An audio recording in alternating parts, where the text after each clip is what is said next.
Welcome to Day Zero Update for January 1st, 2025. I'm your host, Chris Sologi.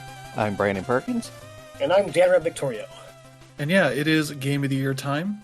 We should have this all timed up pretty well to be able to talk about this stuff. We're recording this early as our usual times, but since we're not having a regular show this week, we will be talking about our Games of the Year stuff since its calendar is all lined up nicely to give us this little extra space.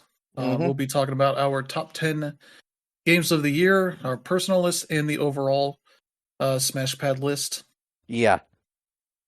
And yeah, we're going to start from 10 and kind of go around, talk about the games as we do. If we have common games, we'll be skipping those to later on when we get to, when we have more people to talk about it.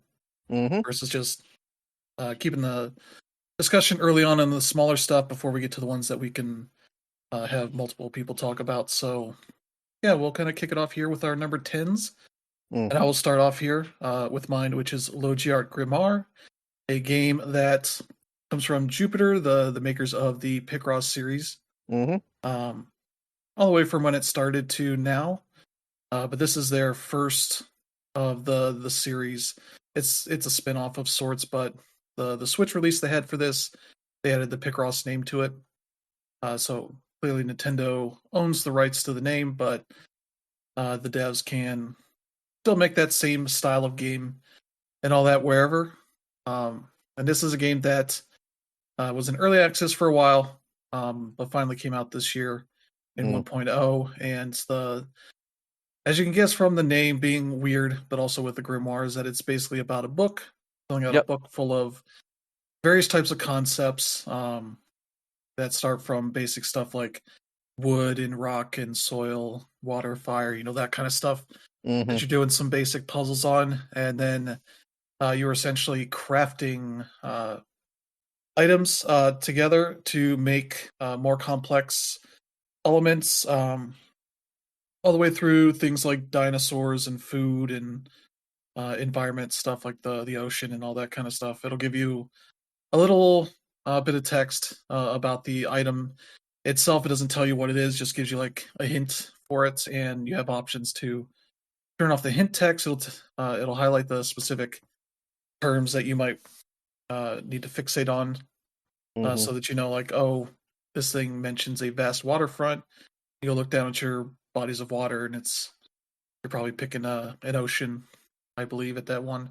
But it also mentions, for the other one, a place where various plants thrive, and you look around for, I believe that's forest. You pick those, and it should go through, and it'll be like, all right, here's your puzzle, the size and all that, and let you start it. You can just go in through and just do all the fusion ahead of time, and just say, like, I'll finish this later, and come back to it. If you mess it up, I never figured out exactly how you mess it up, but because sometimes it'll just time you out for a bit to like try other combinations. But if you mess it up in the right way, it'll pop up an error puzzle that is the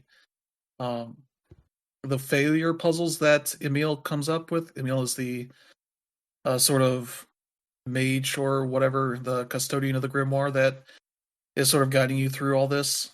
These are like his failed puzzles that are kind of nonsense, and sometimes he'll have some text like, yeah, I was trying to make a dog, but it didn't come out right. That kind of thing. But yeah, it's a Picross game, and kind of differently from the Switch ones, the Picross S series, and their various spin-offs, is that those games are easier because they have more like accessibility options on by default that you cannot turn off, so that the numbers in the columns or rows that are sort of a guide for what where you need to put blocks and all that are always going to gray out when you've completed them. In the Switch versions, you cannot turn that off. Here you can pretty much turn everything off, so that for somebody like me that has played a ton of these games, I don't really need that stuff, and so it kind of makes it a little bit more of a challenge, as well as a lot of the designs of these puzzles are more challenging than the ones that are typically in the Picross S stuff. So it's just a more challenging, version of these games, at least as a collection. But Mm. yeah, that's a game I've been playing a ton on my Steam Deck. It has kind of caused me to kind of stop playing them on the Switch. I'm still working my way through the Bandai Namco one Mm. on the Switch, which I play every so often, but not like every night like I have been on this. I'm still not even done with this yet, but yeah, been enjoying that a lot, and that's ended up making my list this year at number 10. So, Hmm. Brandon, what's your number 10? Well, my number 10 was Stellar Blade, and honestly, the thing that the tragedy of this game, I think, was the fact that, because of all the culture war bullshit, it ended up kind of fizzling out when it kind of didn't really deserve to. It was I found it to be a very enjoyable and very fun experience. It definitely has some issues, as far as like its story really does take way too much inspiration from Nier Automata, but the game itself was very solid, and I had a lot of fun from beginning to end.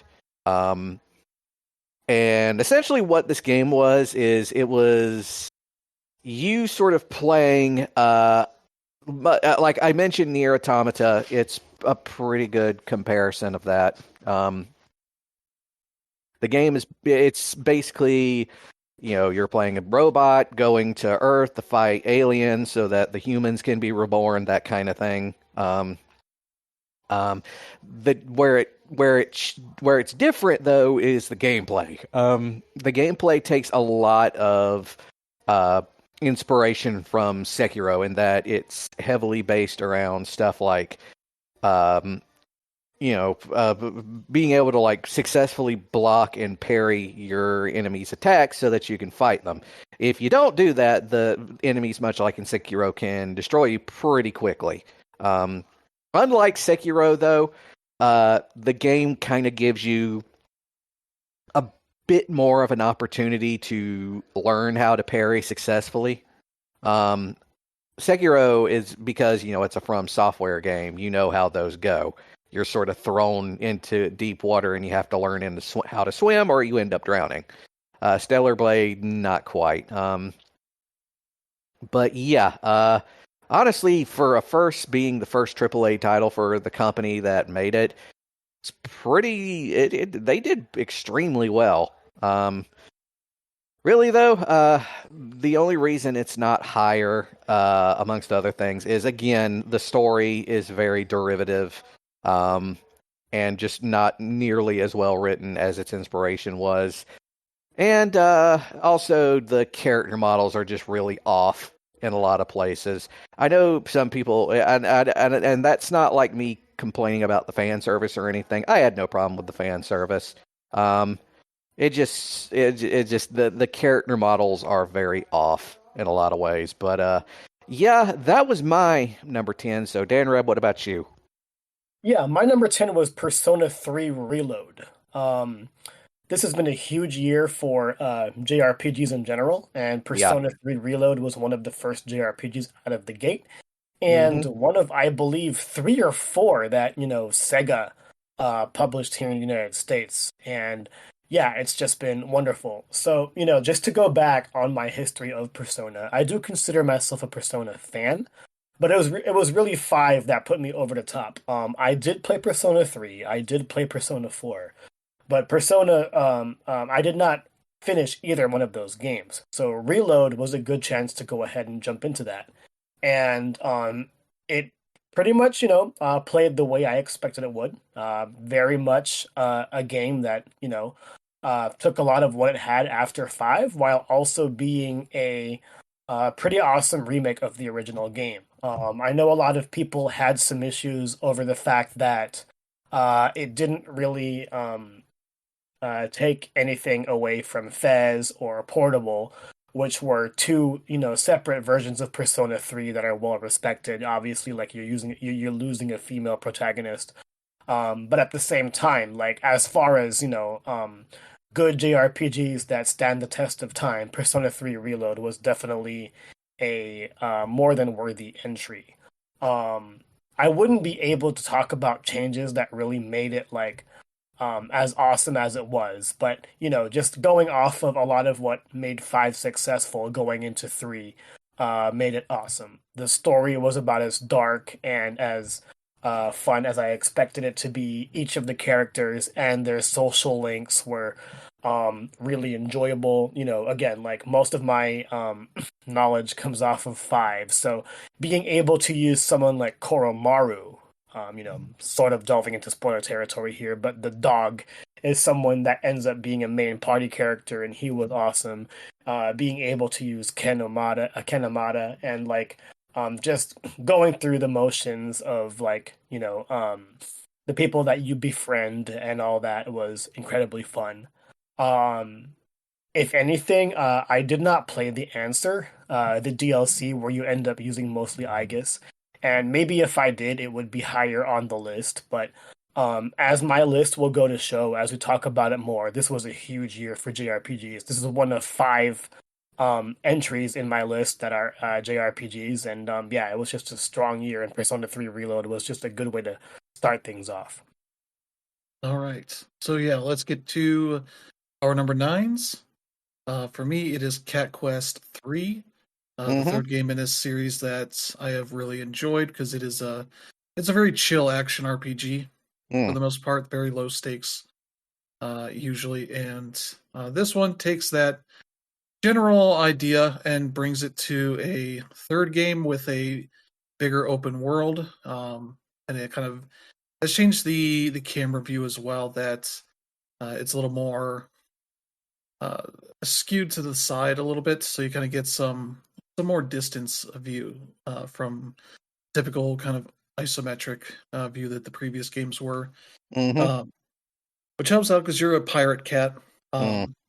That, as you find out fairly soon in, that there are ties to the previous 2 games. Previous 2 games were like sort of a Dragonborn style thing where you were the destined cat to save the world, all that kind of stuff. You find out you have ties to that as you are kind of doing your thing around this game.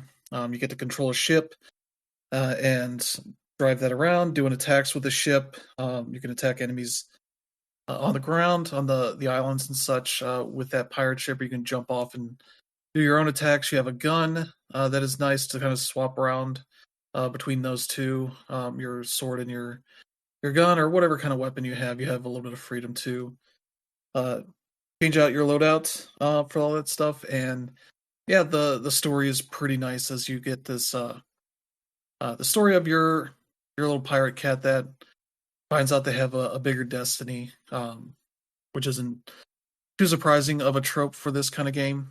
But yeah, you get to explore all these islands and find a lot of cool side stories that have better writing than the previous games, which were serviceable for what they were and full of lots of puns, cat puns and dog puns and all that kind of stuff. It still has some of that, but you get to some really cool side quests, like one that involves finding these pages from a book of this love story, and as you find them and bring them back, you go through a little story sequence with this guy who is trying to find his potential lover, love interest, and you kind of change things in the story and try to bring them back together as they kind of get separated at a certain point. It's a really cool way of doing that kind of stuff, and yeah, the game itself is just a lot of fun, a lot of fun ways to kind of evolve your character, and you get some Breath of the Wild kind of puzzle stuff that you find around the map from time to time, where you're running along these little puzzles. You figure out like what the pattern is, like, oh, okay, I'll find this thing, and usually get some nice goodie out of it, some new equipment or whatever that you need. And yeah, it's just a very fun one of those. Ended up being one of my favorite games of this year. So yeah. So Brandon, what's your number 9? Well, my number 9 was Warhammer 40K Space Marines 2. And the reason was because, well, I can basically describe it like this. You're down in the arena, you're getting ready to fight, and you're going up against these enemies. And as you look in the background, you'll notice It's just like a horde of enemies going around, like up desert dunes or crawling around crags or buildings or whatever. And you're looking off in the distance, you're thinking, man, that is one hell of a set piece that they made there. Oh, God, it's not a set piece. They're actually coming toward me. Holy crap. That's basically Warhammer 40K Space Marine 2 in a nutshell. It has an insane kind of scale that I have never experienced in a first-person shooter before. Not even like the craziness you experience in like Doom Eternal could equal it in just the absolute lunacy that this game throws at you. They decided, you know what, we got the 40K license, we might as well go as big as we can, and they did. They absolutely did. But yeah, that was basically my number 9. So, Dan Reb, what about you? My number 9 is Prince of Persia: The Lost Crown, but I'll talk about that one a little later. Yeah, how about you, Brandon? What's your number 8? Well, my number 8 is a little game called Another Crab's Treasure. What this was that essentially they came up with the idea of, let's do a Souls-like, but instead of making it look all dark and grim and ever, let's make it look slightly cartoony and, you know, kind of like make it like if Rare back in the day decided to do a Souls-like. And that's essentially what the game is like. That doesn't mean that the game doesn't get super dark, though. It absolutely does. Essentially, what the plot is you're this little hermit crab who is just sort of hanging out on this little grotto near this lagoon out into the open ocean. He's basically lived there his whole life, and then one day, this what he thinks is a shark basically cons him out of his home, which of course is his shell. So he gets enough guts to dive into the ocean to chase after them, and essentially picks up a fork as a sort of weapon, and basically uses whatever he can as sort of a shell to sort of act as temporary armor against any kind of enemies that he goes up against. And from there, the game then kind of expands outward into this very funny, and I do mean that genuinely, there are some legitimately hilarious parts of this game. Very rare like I said, but also as the game goes on, it starts to bring in the sort of topics of like how humans have sort of heavily polluted the ocean. And like, because everywhere you go in this game, the place is just littered with garbage everywhere. You know, there's soda cans, boxes, pieces of paper. There's, bottle caps, things like that. And the various like inhabitants of the sea, they've kind of gotten to a point where, you know, they've essentially built their society around all this stuff. But they don't really know what all of its purpose originally was or where it's really coming from. A big part of the game is that every so often, like annually, there's this one time where like the infamous Garbage Island, which is like an actual thing out in the middle of the Pacific, sort of floats over, and all this new stuff comes down that they then use to further expand the city that they've built. And from there, it goes into some exceedingly darker territory. And just like with any good Souls-like, there's a bunch of like really big, terrifying enemies that'll just show up out of nowhere and basically one-hit kill you. I really loved this game, and I loved just the whole experience from beginning to end. It was both a really good Souls-like and also kind of a good deconstruction of what Souls-likes are. And overall, just a lot of fun. So yeah, that was my number 8. You can go. Yeah, so my number 8 is Kunitsugami Path of the Goddess. Capcom has just been on tear this whole generation, and Kunitsugami Path of the Goddess is just the latest example. Granted, it definitely wasn't as financially successful as what we've seen of them as of late. You know, obviously they've come out with Street Fighter, they've come out with Monster Hunter and Resident Evil, all of them doing gangbusters, both critically and financially.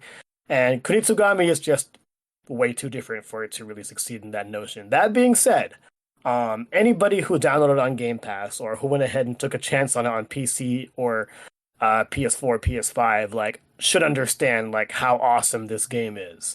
Um, it's just a little bit hard to describe. Like essentially, this game is a tower defense game, and you use this one guy to go ahead and protect this maiden, whose job it is to cleanse the world of just things of bad nature that really just make the world just dark and rough and poisonous. So what they want to do is cleanse the world of that kind of stuff. And um, the thing is, in the daytime, all you want to do is prep the maps so that the maiden can go ahead and make her way towards the end. Once night falls, a gate opens from the dark world, and it just like trudges terror all throughout the earth, and that's when the game essentially becomes an action game. You have things like combos and things you can use, but at the same time, you're also using the villagers that you find and unpossess and change their classes in order to really help you. Like you have things like the woodsman, and they have things like axes that they can go ahead and attack. You can go ahead and assign archers. You can go ahead and assign mages. You eventually unlock more and more classes as you go through each level. And the game sort of has both a real time strategy, a defense grid, as well as Pikmin kind of feel. Like those are the three kinds of games that I would definitely compare it to. And the end result was just a whole lot of fun. At the end of the game, you go against this dark deity who all of a sudden makes the combat feel like a Souls-like, and I was like, wow, this game has anything and everything. And at the same time, it has that signature Capcom feel where it's like, you really get a grasp for how the game is played, but you don't really master it until you really know what it is that you're doing. And the fun part of it is, you can go ahead and play the game again, and the second time when you play it through New Game Plus, the whole thing is going to be a whole lot more difficult. Granted, that's not something that I spent a whole lot of my time on. I really enjoyed just the core experience. And yeah, it was a whole lot of fun. I'm pretty sure the Capcom development studio responsible for this is also responsible for Okami, because a lot of the game's unlockables and DLC are Okami inspired. And now that we have like, a new Okami that was announced at the Game Awards, it's just cool to show that, they got their feet wet with this kind of game. I really enjoyed it. And we're probably not going to see a sequel soon, but this is just an example of what a development studio can do if you just go ahead and let them do their own thing and let them have their fun. And yeah, absolutely loved it. My number 7, we'll be talking about the sevens now. The number 7 is The Rise of the Golden Idol, a sequel to The Case of the Golden Idol, which I started playing earlier this year. They are adventure games, but in the kind of detective, investigative kind of a sense, where you are looking over evidence carefully to solve a number of puzzles for each of these scenes. You get some basic stuff of like labeling who the people are, because you might not necessarily know who is who.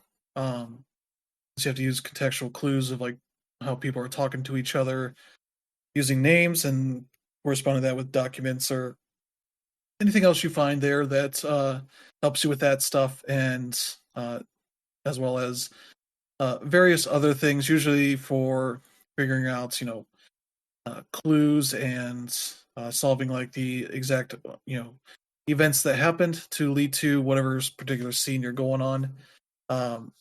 Story-wise, this takes place in the 1970s, whereas the first game took place in the 1790s in a pretty much like a British part of the world, from what I could tell. So yeah, in the first game, basically this group of people happen upon this thing called the Golden Idol that has some wild abilities that it bestows upon the people that figure out how to use it, including the potential for immortality. And these people manage to conspire together to essentially take over this British country, essentially. And by the end of the game, you kind of see that the power of this Golden Idol has torn everybody apart, and they ended up the leaders all getting killed, and society kind of returns back to normal. And so, being almost 200 years later, uh, society has kind of regarded that period as more of a myth than a thing that actually happened. Um, so people are just kind of living, a life, kind of a normal like life in the 70s. But your first handful of cases that you're working on are very much suggesting to somebody that's played the first game that, oh, somebody has found a new golden idol, even though it gets destroyed at the end of the first game. Mm-hmm. Something new has appeared to somebody and has the similar powers, and some shit is going down basically. And so that is a very good game. They kind of do some improvements in the playability area where the previous game you're kind of switching between screens for these different sets of information you need to fill out, and the basic screen, or the screen you start on of the scene in question, or multiple scenes. Sometimes you go through different rooms in a building or different parts of an area, that kind of stuff.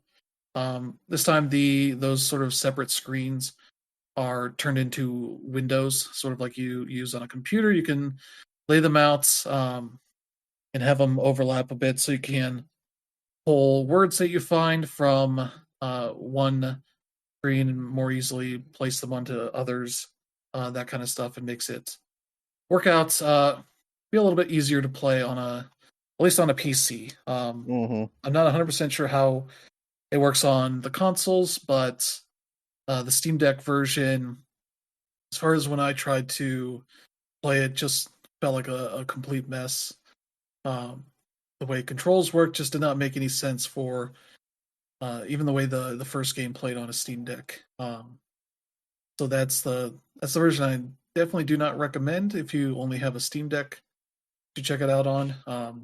Consoles, I'm not 100% sure how it works with a controller, but I would assume it probably uses the same mapping, which if so, that's a big yikes there. But playing it on a PC, I highly recommend it. It's a very good game, very fun puzzles to solve. They feel a bit tougher this time around, but it has a hint system, so if you need some help on that stuff, you can get some hints on how to solve some of these puzzles, or just have it reveal the solutions and move on with your life. Because it's a very good game, fun story, and kind of seeing how things start to unfold is, more stuff is going on, more chaos is going on with this secret group that's doing things. So that's the Rise of the Golden Idols. So Brandon, what about your number 7? Well, my number 7 was Balatro, but we'll get to that one later. Yeah. Okay. How about you, Danrib? Yeah, my number 7 was The Legend of Zelda: Echoes of Wisdom, which we can also talk about later. Yeah. Okay. We'll get to that. Let's see. Then our 6s. Mine is Metaphor Fantasio. We'll talk about that a bit later because that is on our overall list. Yeah. How about your number 6, Brandon? My number 6 was Unicorn Overlord, which was the sort of strategy RPG game put out by Vanillaware. And if you play a Vanillaware game, you know what to expect. The art direction is going to be gorgeous. There's going to be probably a handful of different little references here and there.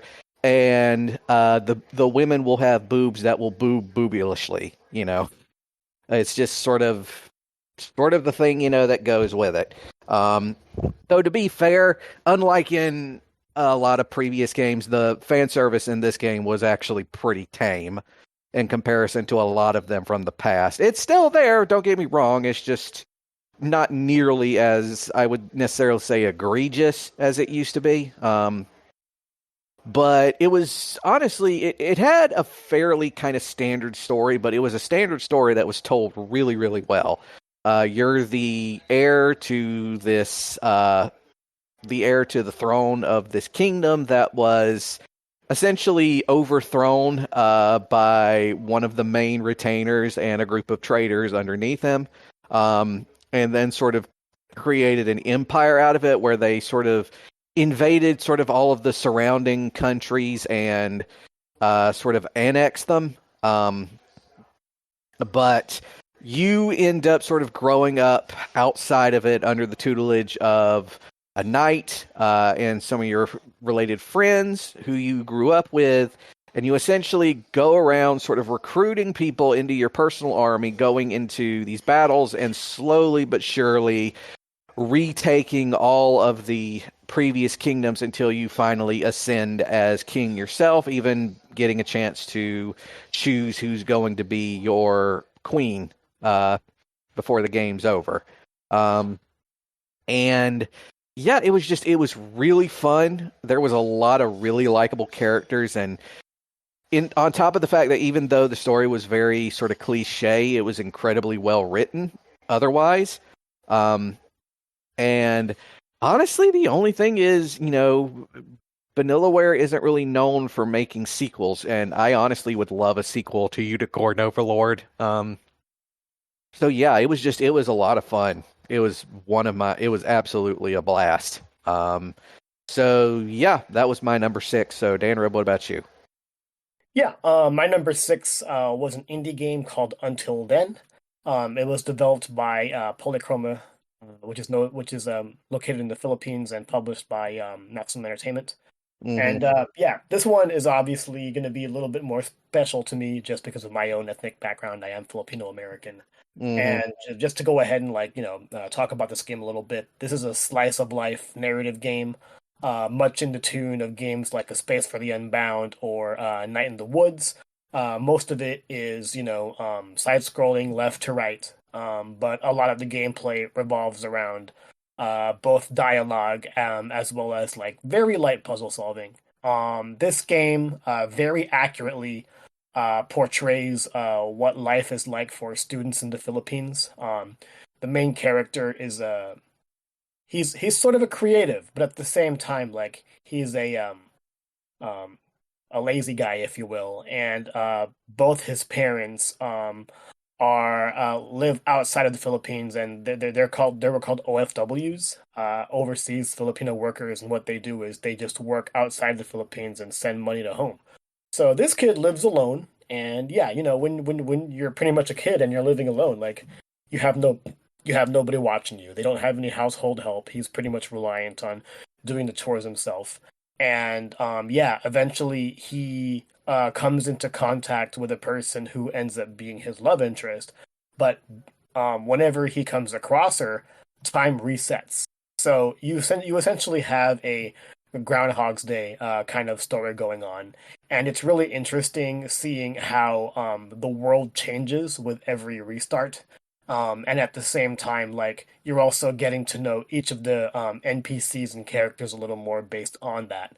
I do enjoy the fact that there's a whole lot of like fan servicey things and like fan servicey in the sense of like okay, like I'm Filipino, so I'm gonna go ahead and notice these Filipino things, but at the same time, it's like they will use some Filipino vocabulary and at the same time just go ahead and define things as they are, just so they can go ahead and uh, acclimate to a mainstream audience. And yeah, the cool thing about this game is it sort of takes sort of a Doki Literature Club or Near Automata kind of feel, where you want to be able to beat this game more than once, just to get the complete story down. And it's funny because like the first playthrough will take around like 12 hours. Second playthrough around like 3, and then the third playthrough like takes hardly any time at all.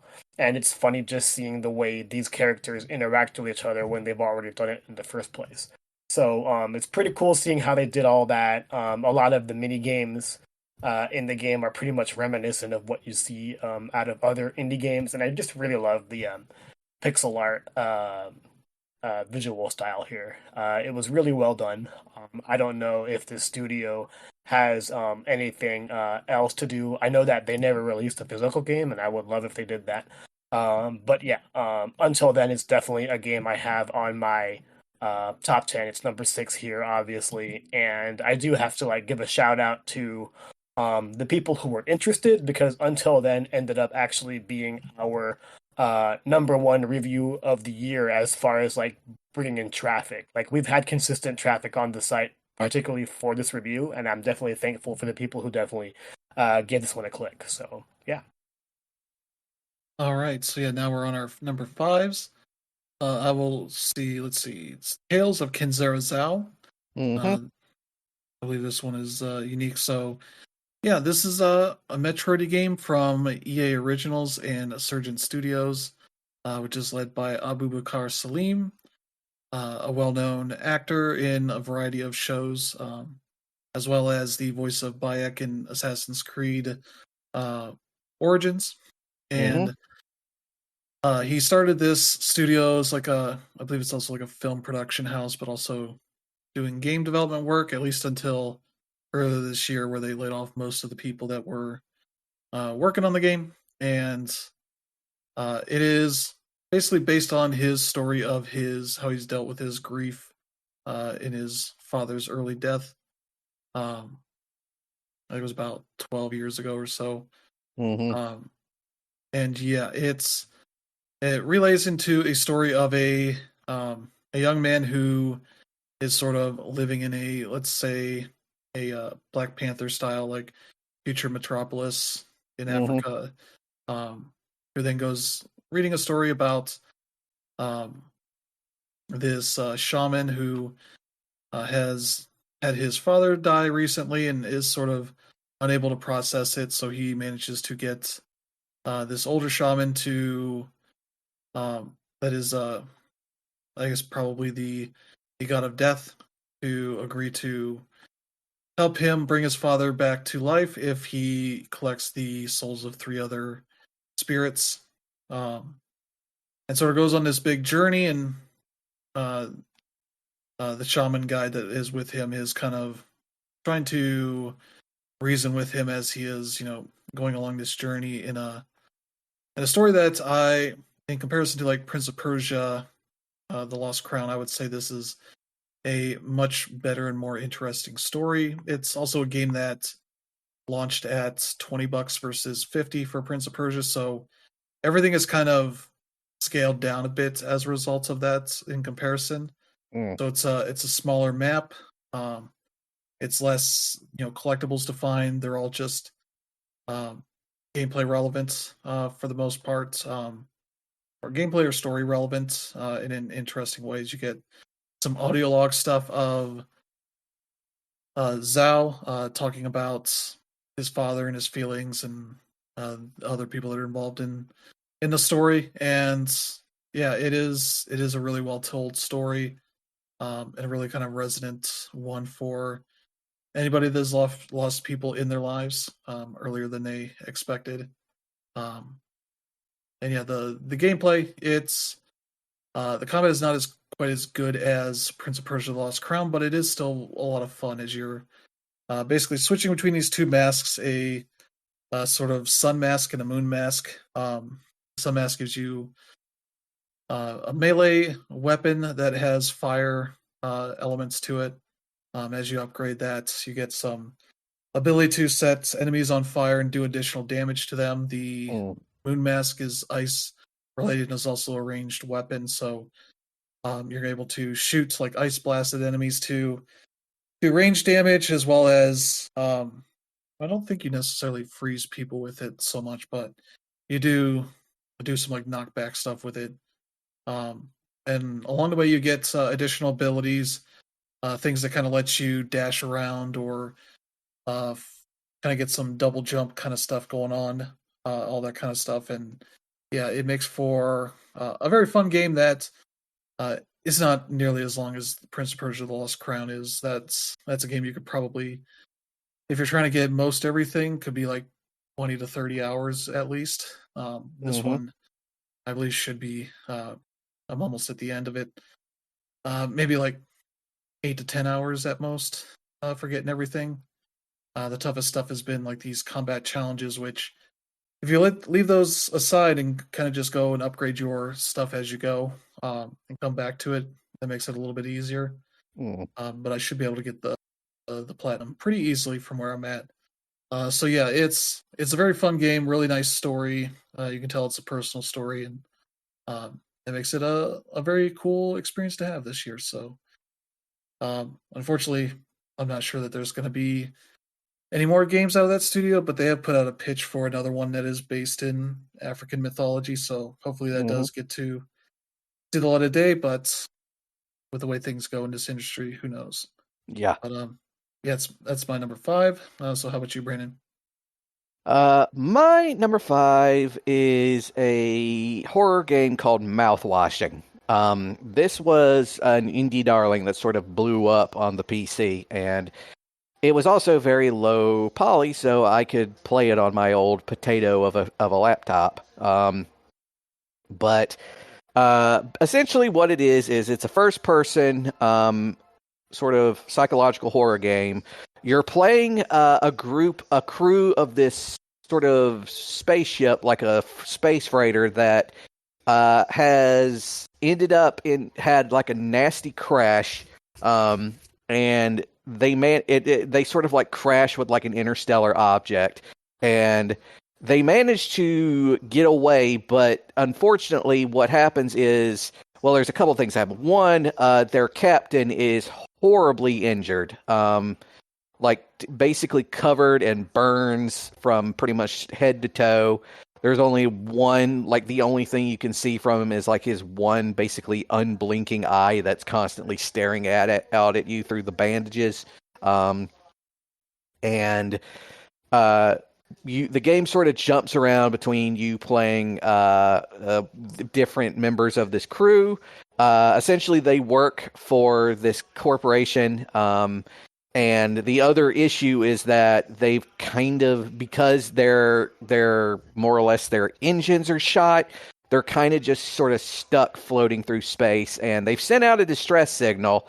And there's not really much telling if, anybody's going to actually answer it. So basically, they are stuck on this spaceship with dwindling supplies, and everybody's just sort of slowly going insane. And it's honestly it's a crazy game to play, because it's all these people. There's like a couple of them. There's only a few people in them, but the relationships they have and sort of all the things that have happened in their past all sort of slowly come into the forefront. The other thing is that the game does not happen in a perfect linear sequence. A lot of stuff sort of jumps back and forth, sort of slowly revealing like the reasoning for certain, events that happen later. Some of which are actually pretty horrifying. And also part of what really sells it is it's one of those indie games that intentionally uses like a low polygon sort of aesthetic, and it just works like really, really well. Anybody who remembers the old sort of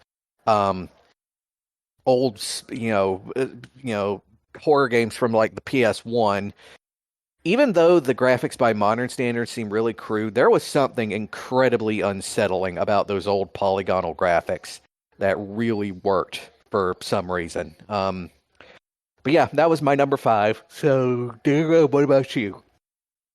Yeah. Okay. So my number 5, or number 5, right? Or Number 5. My final 5 is Final Fantasy VII Rebirth. Yeah. Okay, we'll talk about that in a little bit. Yep. Which is on our top 10, so we'll get to that in a little bit. Mm-hmm. So we'll go to the 4s. I will talk about Wilmot Works It Out. Mm-hmm. This is a PC game so far. I assume it'll come to the consoles at some point. But it is a game that is a follow-up to Wilmot's Warehouse, which was kind of a, let's say, organizational warehouse game where you kind of ran this warehouse, got all these packages that were essentially these boxes with various kinds of art on them, and you were in charge of organizing them how you wanted. And depending on how quickly you organized them and delivered the ones that needed to go out to customers, you got more of these stars that you used for upgrading. And it was kind of a very partly relaxing, but also very hectic kind of game, dealing with the controls and all that. And so this sequel here does none of that. It takes place, I believe, sometime later. But you're Wilmot, the same character who is now just hanging out at home, has signed up for this mail order puzzle club that sends boxes of puzzle pieces to you. Instead of being like all for one puzzle in each package, it's pertains to each season, which is usually like 8 to 10 puzzles each. And so you're kind of getting these boxes in, you're organizing the puzzles pieces to what you think they go to. When you complete a puzzle, you can walk up to the wall and put it on the wall as a piece of art, which is really nice to see. Once you're done with the season, you can then open up another room in the house, move all those puzzle pieces or those puzzles, the art to the room.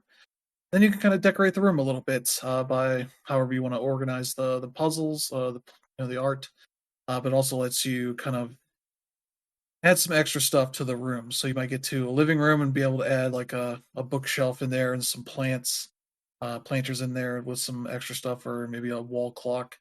To that, you can change out the wallpaper and the color scheme of the room, kind of thing. So it's all kind of a nice chill game with that kind of stuff. And you play through, and every day you get a new delivery, and you get to talk to your postal carrier, who usually has a little bit of chatter, maybe sometimes about what your neighbors are doing or the weird weather that's going on, or they go into some other stuff of things the space program's doing. So by the end, you kind of become friendly enough that you two go hang out, go hiking, do some fun stuff.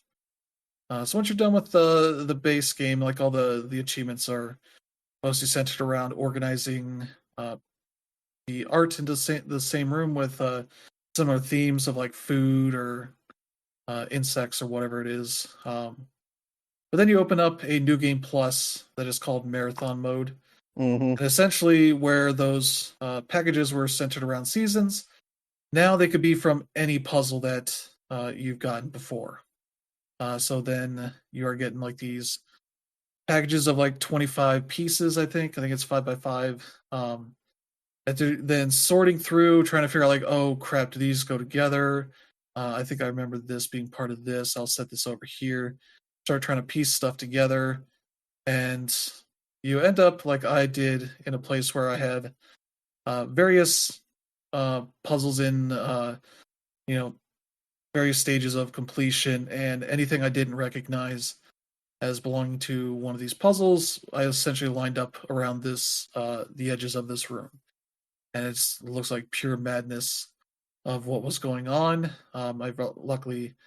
I've finished that mode, then started another one to see kind of how that madness goes, and I got better ideas for how to organize things in a way that makes sense instead of having a completed puzzle and then having a bunch of bullshit in the way that I have to drag it up to the wall to put it up on the wall and get it out, get it off the room. So yeah, that mode is much more like what Wilmot's Warehouse was. There's just kind of chaos where you think you have everything organized well, and then you get more pieces, and you're like, oh no, it's all a mess again. So yeah, that was one of my favorite games of the year, and one that was just a nice chill time, at least until I dug through the marathon mode, and that was its own kind of chill vibes for something that was just ridiculous kind of mode. So yeah, that's my number 4.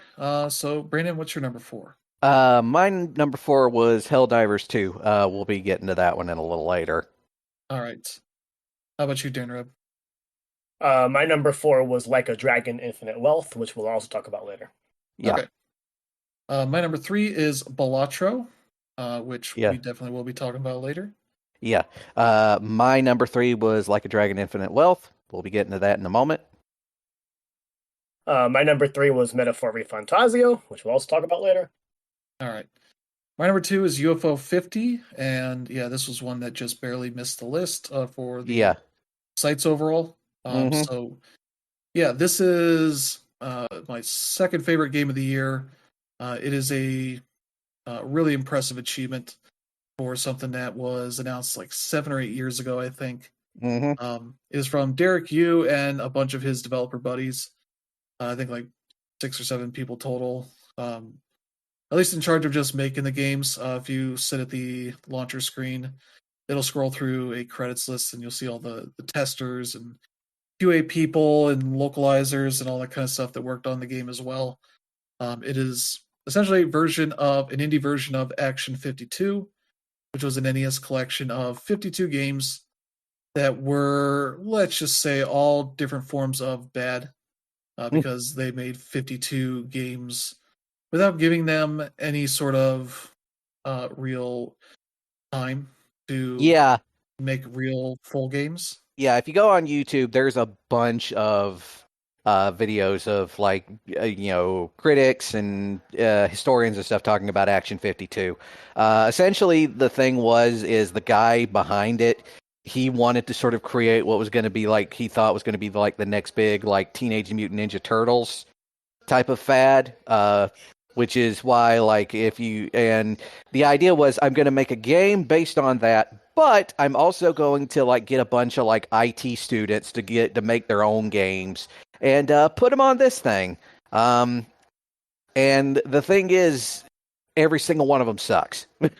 Every single one of them, even Cheetah Men, which is like the main sort of flagship title in this collection that was supposed to be like the next big thing.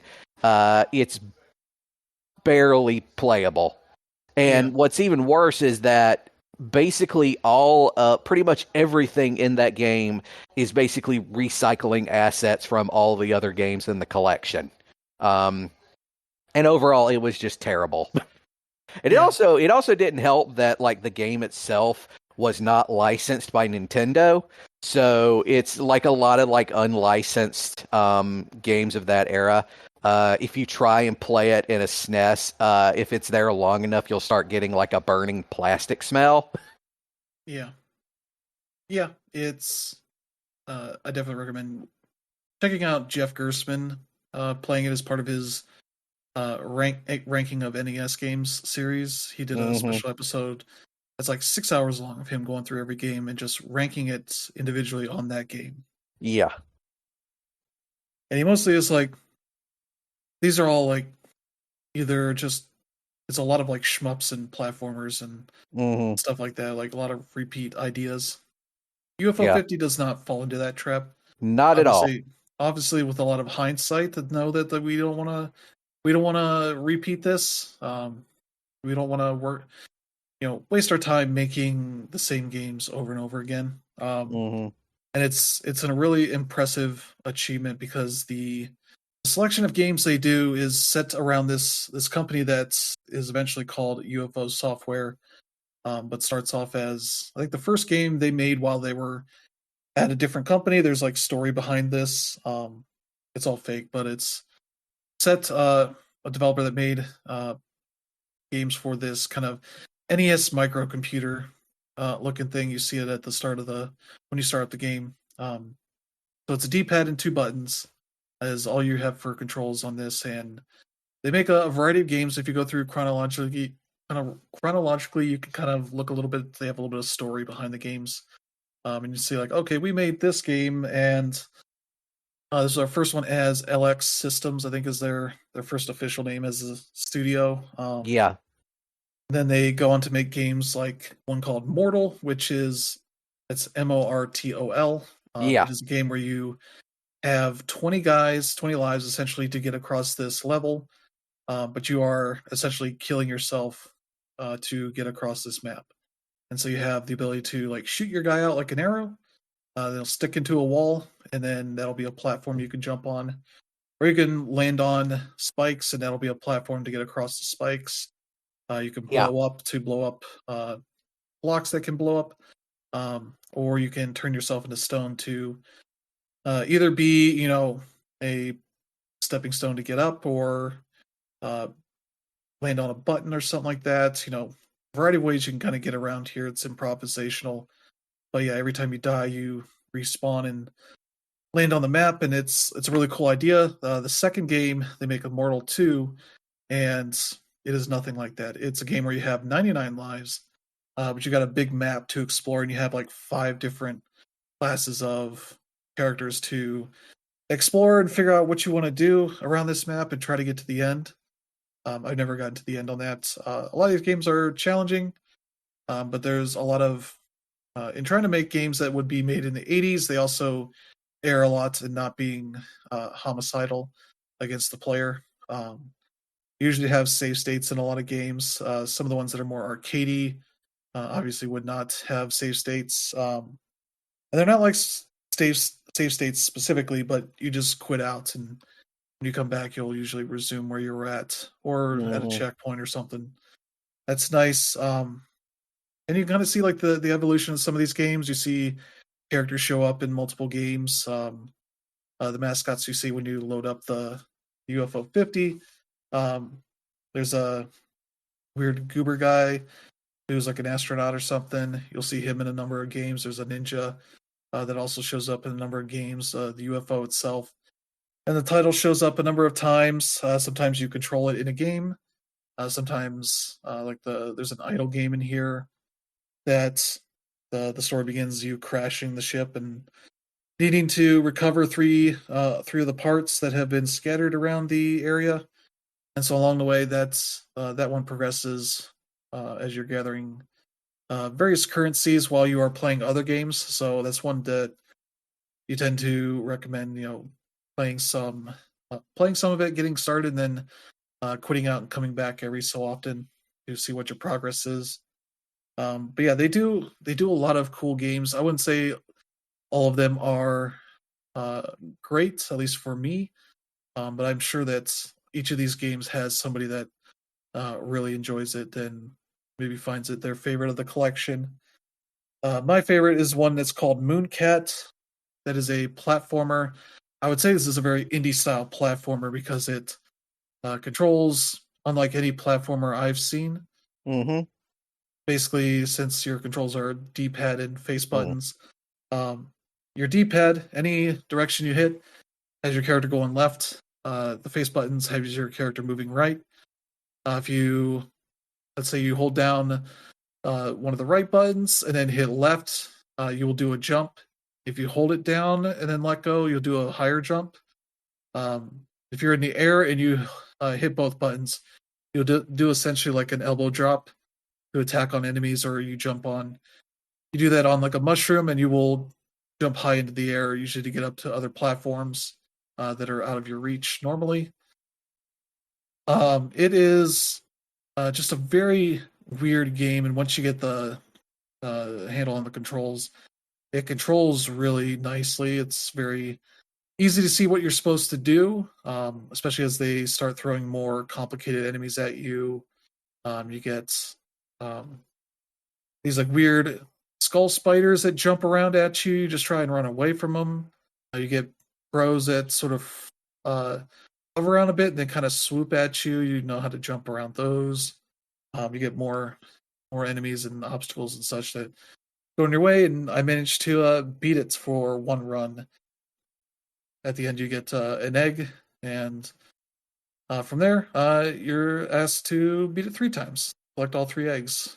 So, yeah, each of these games has complete or a goal for completing the game, and maybe has more to finish the whole thing. It'll change the color of the cartridge that you see.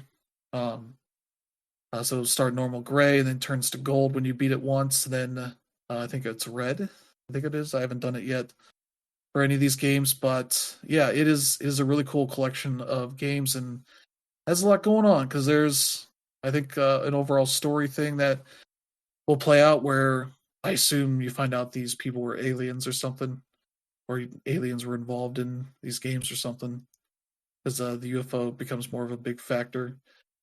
In it, there's a terminal. As you somehow collect codes. I don't know what that's all about. I'll just look it up on Steam what the codes are. Yeah. Because if I'm supposed to figure this out, I've not seen any hints of it. So, and there's also a garden. There's like goals to complete to add stuff to this weird little garden.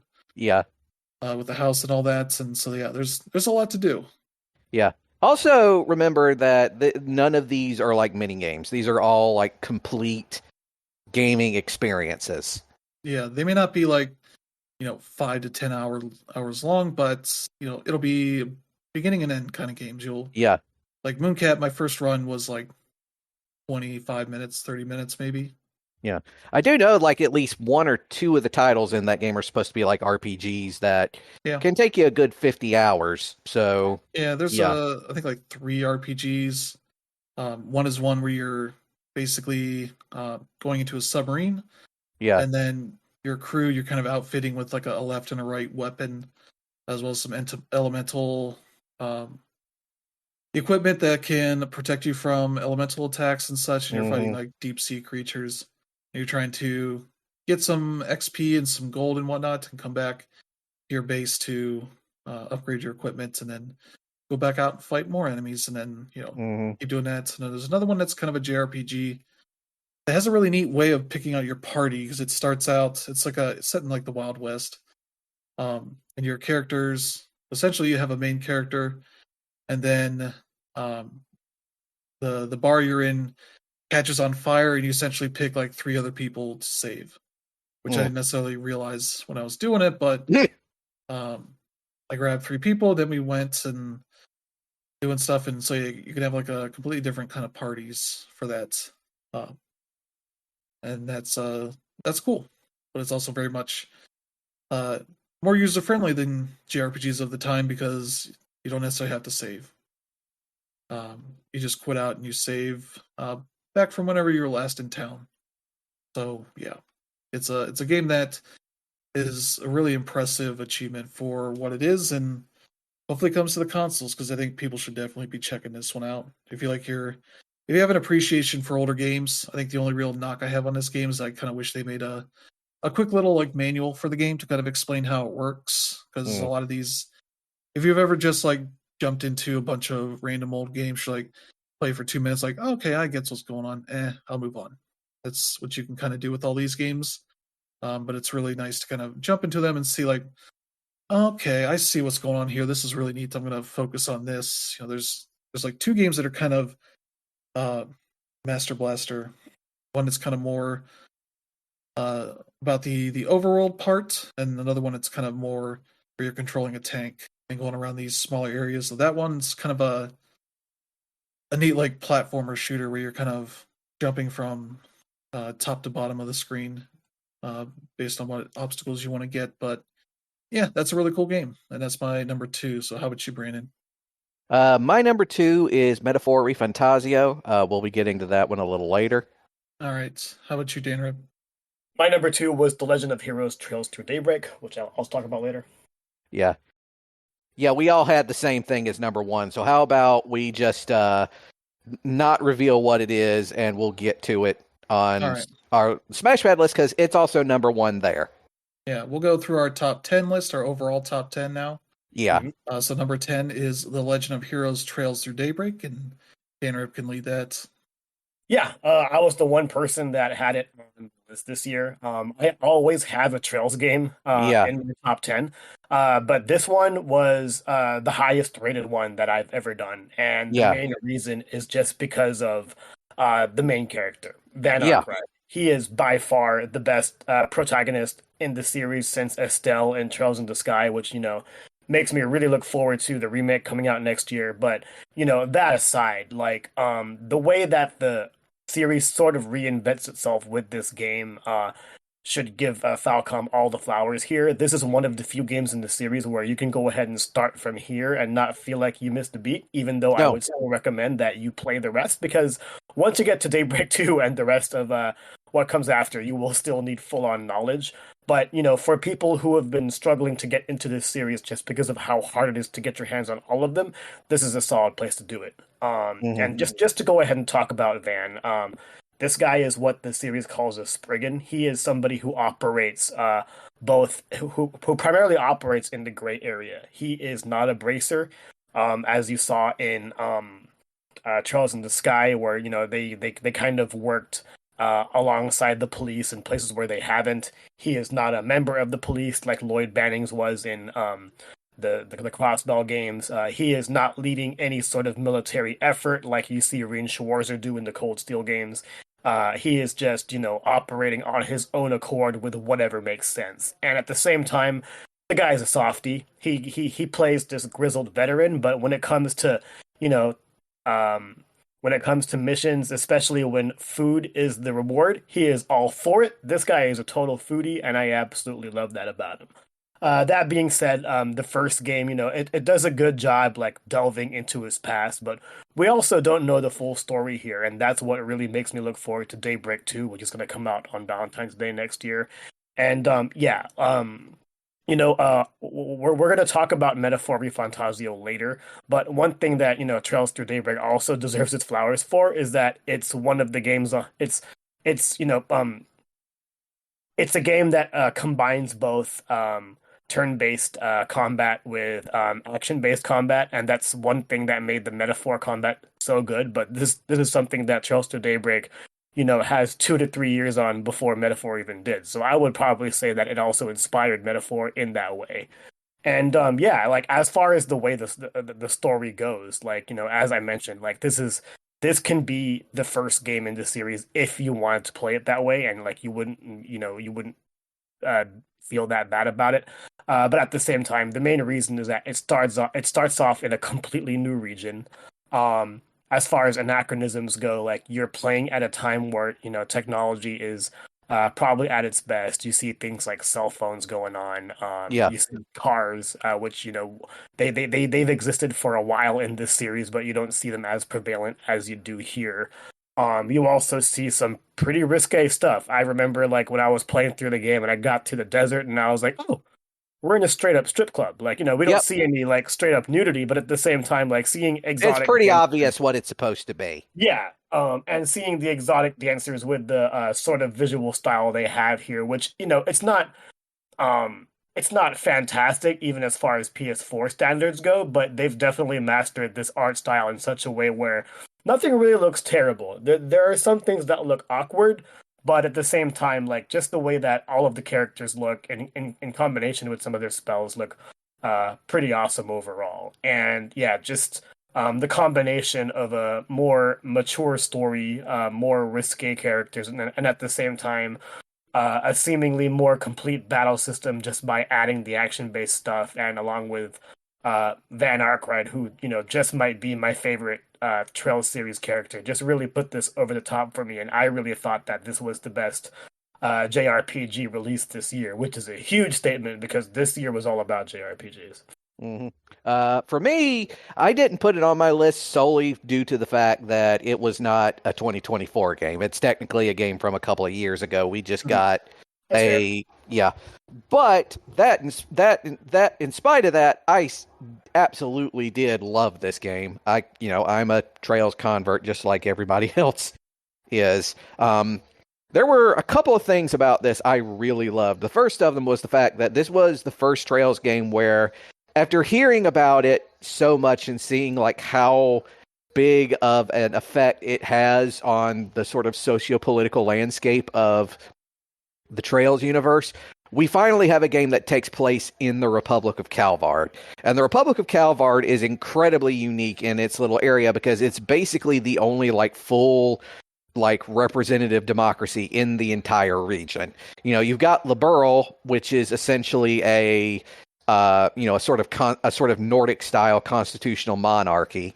You've got Crossbell, which is this sort of city state, kind of like Singapore or like Macau, which, it elects a mayor. It doesn't really have it's a city, basically.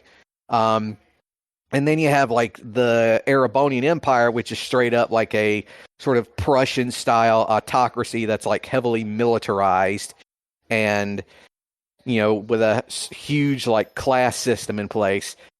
And Calvard is an incredible anomaly in the whole region. And on top of that, it's also the most technologically advanced of all the regions.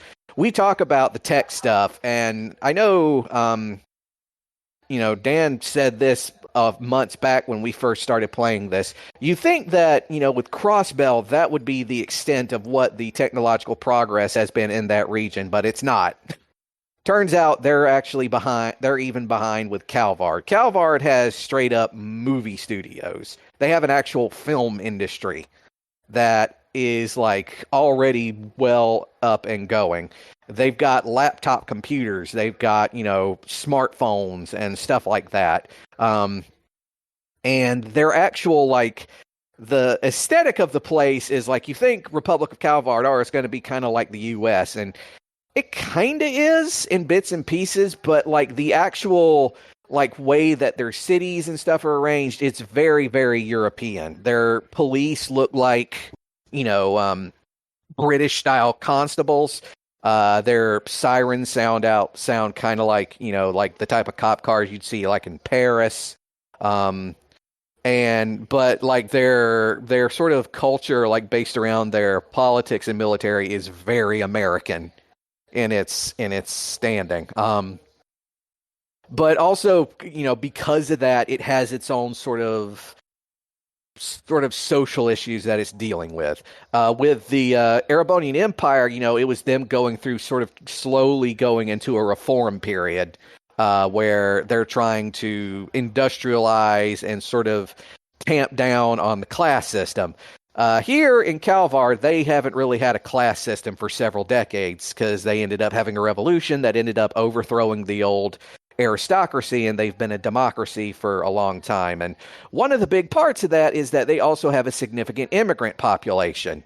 And one of the things you find out as you're playing the game is that there is definitely anti-immigrant sentiment, but the thing is that anti-immigrant sentiment is also linked to like old sort of reactionary groups that want to bring back the old noble, the old aristocratic system that happened before the revolution. And honestly, like compared to like the previous Trails games, which the Trails games have never been afraid to get political, but it's always been in very kind of generic terms. In this case, the game is explicitly political in how it goes about. It talks about, again, about immigration, about homelessness, about, gentrification, stuff like that. And yeah, it was also, there was blood.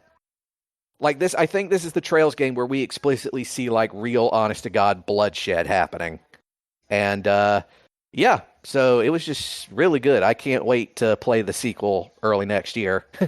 Yeah, I mean, Brandon was talking about blood and its political undertones. I mean, just talking about the blood thing real quick. Like, there's a part where like a murder happens because someone got shot in the head, and Yep. like that's like kind of amazing because in these games, like you end up killing God, and like it's still insane in their own right. But at the same time, it still shows that there are stakes involved here, and just going about the political undertones. He mentioned the gentrification. There is straight up racism going on in this game. Oh, yeah. That we did not see in the previous entries at all. Like in the Erebonian Empire, we definitely saw like elitist class systems, but we didn't see racism to the like abrupt nature that we see in Trails Through Daybreak. And like I talked a lot about why this game is more than solid for new fans, but like it also does the job for people who have played the game since game one, such as me and Brandon, because when you go on about like what the Legend of Heroes Trails does, it just does the world building so well. We talked about how each world is different, but another thing we didn't mention is that it's sort of gatekeepy, but like one way to really appreciate this series is to have played every game. Every character in the game has a name. They have their own story. And like one of the most amazing things that I saw in this game was there was a side quest in that one city where you have to go to the hospital, or not the hospital, but the laboratory, and you come across this one guy who's talking about the acerbic tomato. Mhm. And this actually is a callback to the first game where you actually did a side quest concerning that tomato. So you see it just grow in that regard for more than a decade, and it just goes ahead and shows like the kind of dedication it has to its fans and the continuity there. So yeah, looking more than forward to next year and what this series has in store. Yeah. Also because like I said, the Trails games, I think it was one of my favorite YouTubers essentially said that the Trails games are the JRPG sort of equivalent to Game of Thrones, and I think that's a pretty apt comparison, simply because of the huge scale of it and how all the different storylines and everything, and just how it's heavily based around intrigue and stuff. But yeah. All right. So yeah, our number 9 is Neva. Yeah. Which I believe Dan Rib is the only one of us that has played it. Yeah. Yeah, so Neva didn't make my list, but I did review this game, and the game is simply beautiful. Easily one of the best indie releases of the year. It didn't make my list just because it's definitely been crowded, but the reason why I like Neva so much was the number one was its art style. It is absolutely beautiful. As for like what the game is about, the game is essentially about the main character and her relationship with what's essentially her pet Neva, but Neva also has a bunch of what seems like powers that really make the world shine in such a way. There's a lot of take back from what you see in Ghibli stories, primarily Princess Mononoke, because the Neva, the pet or the dog or the wolf, if you will, sort of resembles both the wolves as well as the main forest spirit found in Princess Mononoke, to a point where you see all of the bad growths, the poisonous growths, as well as the good things and life that it brings. Death is definitely a theme in this game without talking too much about what happens. And like as far as the developers go, this is made from the same team that did Gris. So if you're familiar with Gris, Gris was a puzzling platformer that relied a lot on symmetry, and a lot of those themes definitely find themselves in Neva as well. Also, like the game is pretty short, probably 5 hours, and I was able to finish it within a weekend. And that definitely was a huge palate cleanser, because this was actually the game that I finished after, or the game that I played after finishing Metaphor Fantasia, which was obviously a lot. So yeah, Neva definitely deserves its place here. All right. Yeah, let's get to our number 8, Helldivers 2. Brandon's the only one that had that on his list. Yeah, so Helldivers 2, it's the sequel to a game that was originally a sort of top-down cooperative shooter.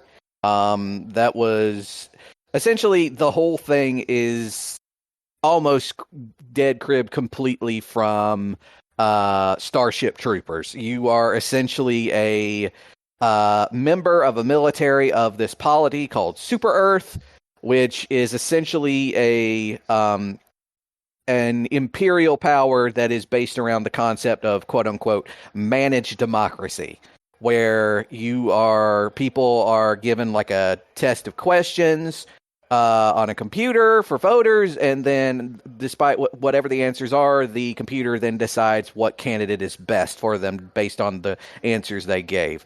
It's obviously very much bullshit. And in spite of that, the world of Super Earth and the people who live it is this highly totalitarian society where they use all of these like classic sort of American,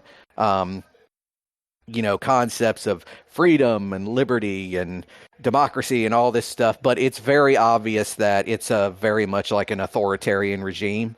And not only that, but they are continually throwing people out against their enemies, which on the one hand, there's the bugs, who are very much like the bugs that you see in the Starship Troopers movie. There's just a bunch of them, and they're just endless. And the others, which were which is Cyberstan, which is the robots, and they're basically considered evil because they're apparently socialist. And now, of course, everybody knows there's a upcoming one with the Illuminate, which are, from the first game as well, making a big comeback. Basically, they're aliens. And there's a couple of reasons why this game was such a big hit when it came out. For one thing, the game itself it's even though it has like some very obvious, like, yeah, you've got this you got to do, you got to go here and do this thing and then get out while you can and get back on your ship. The game leaves you enough space that you can essentially make your own fun. The game gives you all these tools that you can use, all these weapons, and all these ways to go about your missions. It also has a bunch of secret areas that you can go to get places. get like credits and things to level up and get newer gear, and vaults and stuff. There's just hiding away. There's puzzles, stuff that you can do. But also what's really like a big sort of draw to it is just the universe itself. The developers have shown sort of a masterclass in environmental storytelling where you're only given sort of like the bare minimum of like what the story is. This is Super Earth. You are a soldier for Super Earth. Go do this thing. But as you sort of listen to, like the propaganda that's sent your way, or you talk with the people on your ship, the crew members, you have a discussion with your quote unquote democracy officer, which is basically a commissar, before you go on a mission. The fact that, you're going through this sort of bullshit military training where you're only given the very bare minimum basics and then sent off to fight. And the fact that you're basically easily disposable. Once you die, they'll just send another in your place. The fact that, it's basically like the freaking ships, basically operate like freaking revolvers. The capsule that they fire you out of to get to the planet is basically a giant bullet. The fact that when you go to the various like radio broadcasts that have been hacked by subversives and you see the messages on them and you start to realize that, yeah, there's a lot more going on underneath the surface here. And also the fact that the game legitimately changes depending on the actions of the collective action of the players. That's more or less why Helldivers 2 became such a massive hit. Yeah, I played it a good bit. The only reason it didn't make my list is I just did not play enough of it. Yeah, I don't blame you. It's not a difficult game to pick up, but unless you got like a dedicated group of friends to play it with, it can get a little old after a while. But yeah, though for me it was more that there's a lot of weird stuff, so it's pretty easy to just jump into a match on your own. Yeah, and people can jump in over time, and I just find it a little weird just how hard it is to kick the other people out. Yeah, you have to like kick them out individually in a way that feels like overly hostile, versus just like, let me be by myself for a bit. Yeah. So I end up just quitting out of the game and then not coming back for a while. With that, but yeah, the game is just a lot of fun. It's chaos in co-op form. You're going around these maps. There's more going on than just the main mission you're given. You go around and find other things that are other stashes of stuff, more ammo, more of the various materials you collect and currencies and all that. And that's kind of a fun like chill aspect of it before you start diving into the combat itself, and then how that goes chaotic, and the ridiculousness that there is only friendly fire. There's no way to turn that off. I don't believe. And it's really easy to accidentally kill yourself or kill your teammates or get killed by your teammates in a way that's just always like funny. And it's one of those kind of games where it's a lot of fun. The destructibility of the environments is pretty cool, especially with the new enemies they added, the sort of zombie-like enemies. That have their like spaceships they come down on or spawn out of or whatever. That's kind of fun to try to blow up because they appear in a lot of cities. They're like, oh yeah, the population was transformed into zombies, and then you got to deal with the weirdness of all that. And yeah, it's just a really well made game. I'll definitely be putting more time into it. Just has some weirdness, but if you're on Discord, definitely follow their Discord because they post announcements of new updates and such, as well as in-world updates of when the new dispatches go out, the new like orders for Super Earth commanders. So it's all fun, like atmosphere for the way they have added to this game. Yeah. But yeah, that's our number 8, Helldivers 2. Yep. Our number 7 is The Legend of Zelda: Echoes of Wisdom, and Dan Reb, you can talk about that. Yeah. Yeah, The Legend of Zelda Echoes of Wisdom is a game that just simply caught us by surprise. This was a game announced like a few months before it actually came out via a Nintendo Direct. And, the key thing that caught us by surprise was the fact that one, it's 2D, or, in its 2D style, and two, the protagonist was Zelda. This is something that we've been longing for a long time. And I think they didn't miss a beat. The main thing that made this game different was the fact that it wasn't your typical 2D Zelda game where, Zelda wasn't all of a sudden given a sword. She definitely has her own abilities, primarily in her wand, and it kind of like took the form of a lot of the from a lot of the features that we saw on the Switch Zelda games in Breath of the Wild as well as Tears of the Kingdom. Like those games were, great because they allowed us to, solve puzzles and get us out of some hairy puzzle and combat situations simply by using our own creativity and not punishing us for it.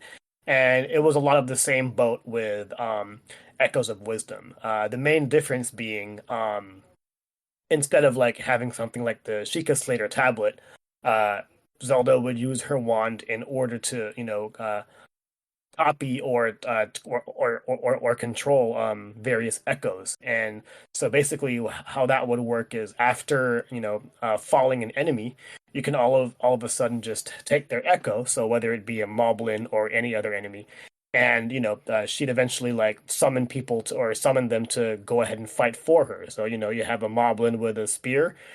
She'll go ahead and summon a moblin with a spear that they can use to fight other enemies. You can also take the echo of a rock, and with the rock, you can pick it up and throw it at enemies to kill them.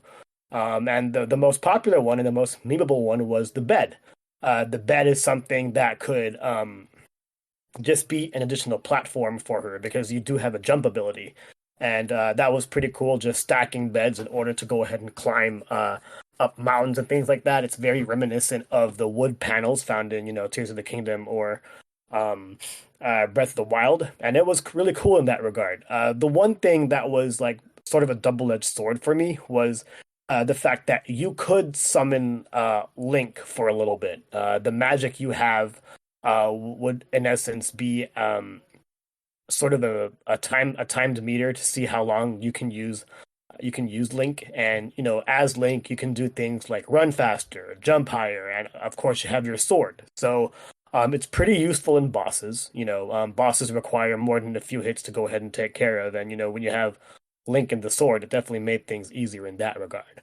The cool thing though is eventually once you reach the midpoint or three-quarters of the way through when you reach the final act, the world really does feel like an open world, and you can all of a sudden sort of hack your way through a bunch of the abilities that you have. One of the most popular ones I've seen online is, for example, you summon the bed, you hop on top of it, and all of a sudden you use the tornado ability to go ahead and make that bed fly. And yeah, it definitely got me through a lot of like weird situations, but I also didn't feel like I was cheating. If anything, it could be used as more of a speed running thing. And yeah, it was definitely really solid. This game was developed by Grezzo, who also did the Link's Awakening remake, as well as the 3DS remakes for Ocarina of Time and Majora's Mask.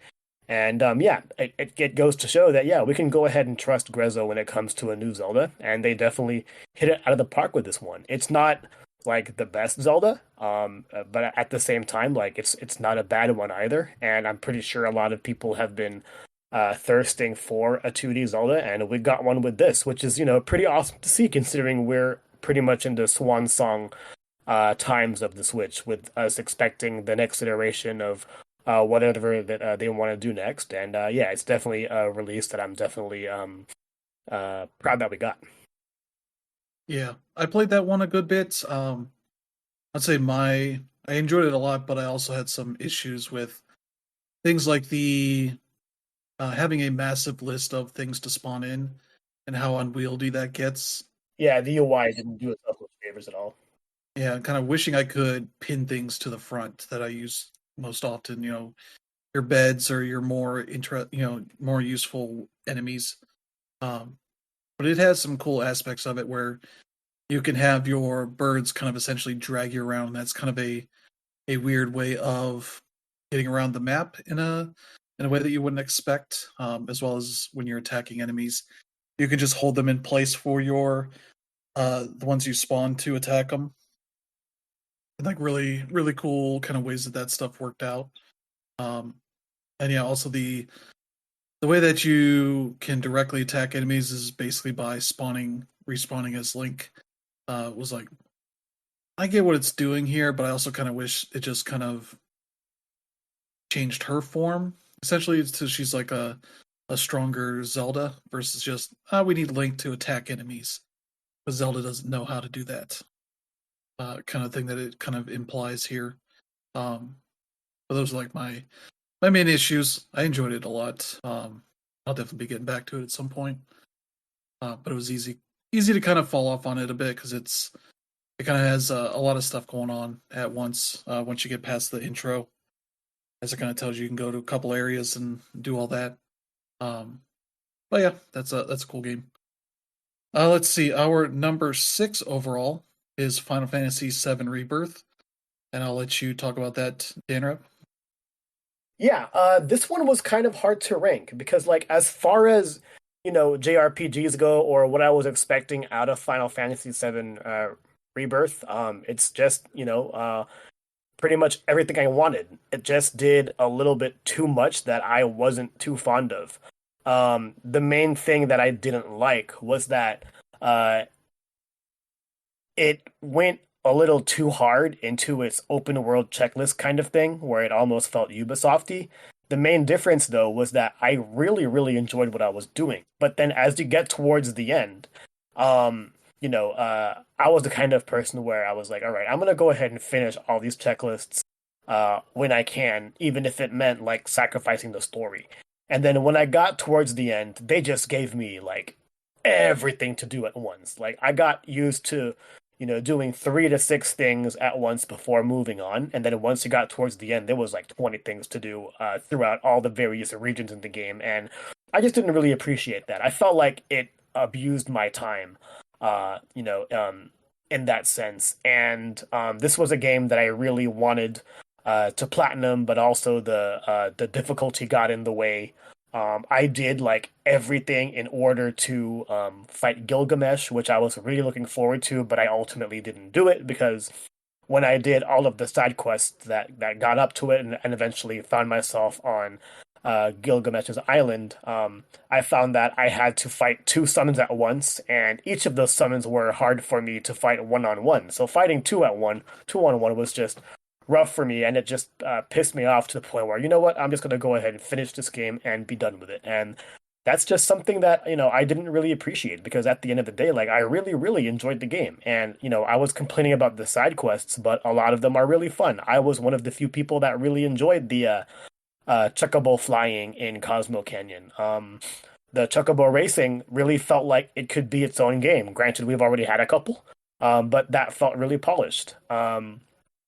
The piano sections, whenever you come across a new region and when you have to play someone's song, those were definitely addicting. Like, I really enjoyed smelling the roses in Final Fantasy Rebirth, but at the end of the day, I just felt like I was punished when doing so. So that was unfortunate.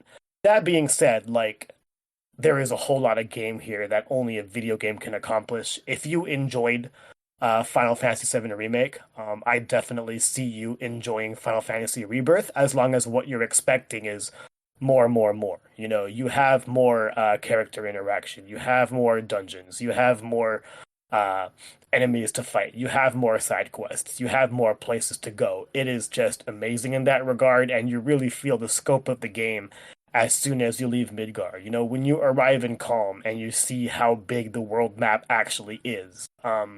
One thing that I wasn't too fond of with the remake was just how gray everything is, and that just makes sense because you're in Midgar. But if you were looking forward to, exploring the rest of what Final Fantasy VII had to offer, you can do that in Rebirth and just be absolutely amazed. There are points in the game where I really liked some of the changes they made. If you played Crisis Core, you're gonna definitely find the Zack parts to be pretty interesting. You'll run into a character that you might really enjoy once you get to that point in the in Gungaga. And yeah, it was definitely enjoyable in that regard. And I am definitely looking forward to seeing everything come to a close with the third part of the trilogy. Because yeah, like this game is uh, epic beyond proportions. Just for me, it was probably too epic. Yeah, I definitely played a good bit of that game, at least in the early chunks of it. And it definitely, I could see if you're really trying to do all of the things on the checklist that uh, the robot kid gives you, it's like I can see how this will drive anybody nuts. 'Cause it's like, oh, Hmm. you got to go to the towers, and you got to go, find all the enemies and all these secret spots, and all this stuff, and it's like, oh my god, I'm fine with doing a good bit of this, but 100%ing it seems like you'll be like in a lot of games where you're just like, uh, tire yourself out before you even get to the best parts of the game, kind of thing. Uh, that's probably good for the people that absolutely will do that, but I think a lot of people probably enjoyed the more focused nature of Final Fantasy VII Remake, where that's more reasonable, like 40 to 50 hours of game, unless you really want to do everything. And this seems like you'll probably double that, just trying out everything at least, and exploring the world a little bit. But yeah, seeing people that get easily over 100 hours, it's like, oh boy, I got to make sure I got time for this because yeah, it barely missed my list. I was enjoying when I was coming back to it recently. It was also like, geez, there's so much more to go. At least the next game's probably going to be at least a couple more years off. But boy, that is that's a lot of bang for your buck. But boy, it also doesn't necessarily uh, try to make it easy to enjoy everything, Hmm. with how much it spreads it all out. Yeah, you can definitely say that again with the bang for your buck. Like this game is $70. It can easily be worth 120. Like I have no qualm spending this amount for this game just because it just feels expensive. Everything feels so premium. But yeah, the annoyances just got in the way.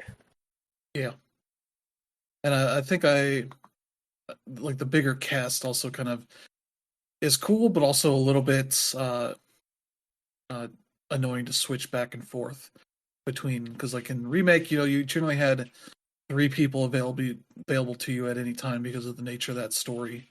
Whereas here it's like, we're a group, we're going to explore and see what's going on outside of the city, and it's like, okay, we got everybody, and swapping back and forth, that's can be a little bit of a hassle at times, especially early on. But yeah, that game's still a lot of fun, really cool.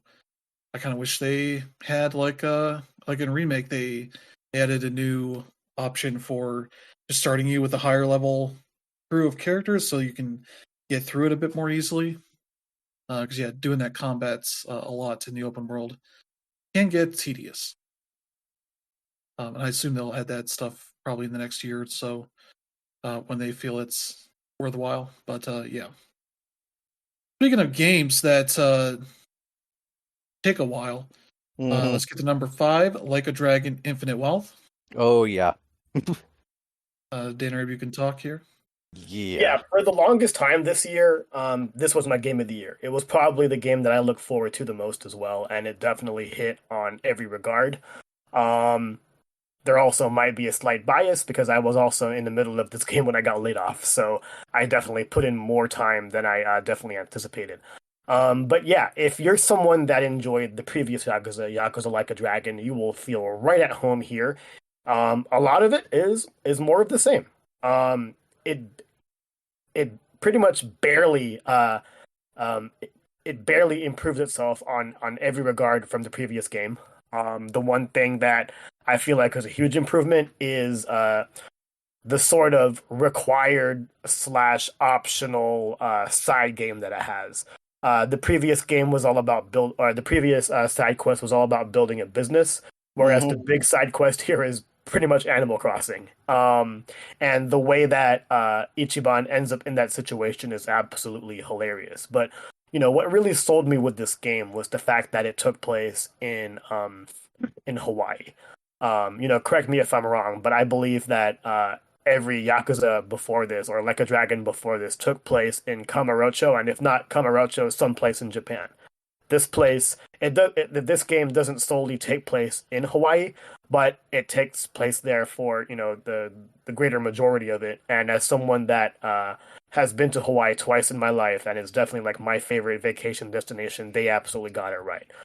There are some names that definitely need some work here, but there's also a lot of real stuff as well. Like, the family marts and convenience stores you found in Kamurocho are replaced by ABC stores in Honolulu, and it is exactly the same. I remember going through a few of those stores, as well as Hilahari, and the mall in general, and they had the exact same layout. So it's pretty clear that they did their research right here, and it's pretty cool just seeing the amount of effort, as well as like lack of care in a good way, that they put into the outfits as well. Like I went to a Like a Dragon party at Anime Expo this year, and half the people were dressed up in Infinite Wealth attire. And the funny thing about that is it's just Hawaiian vacation attire.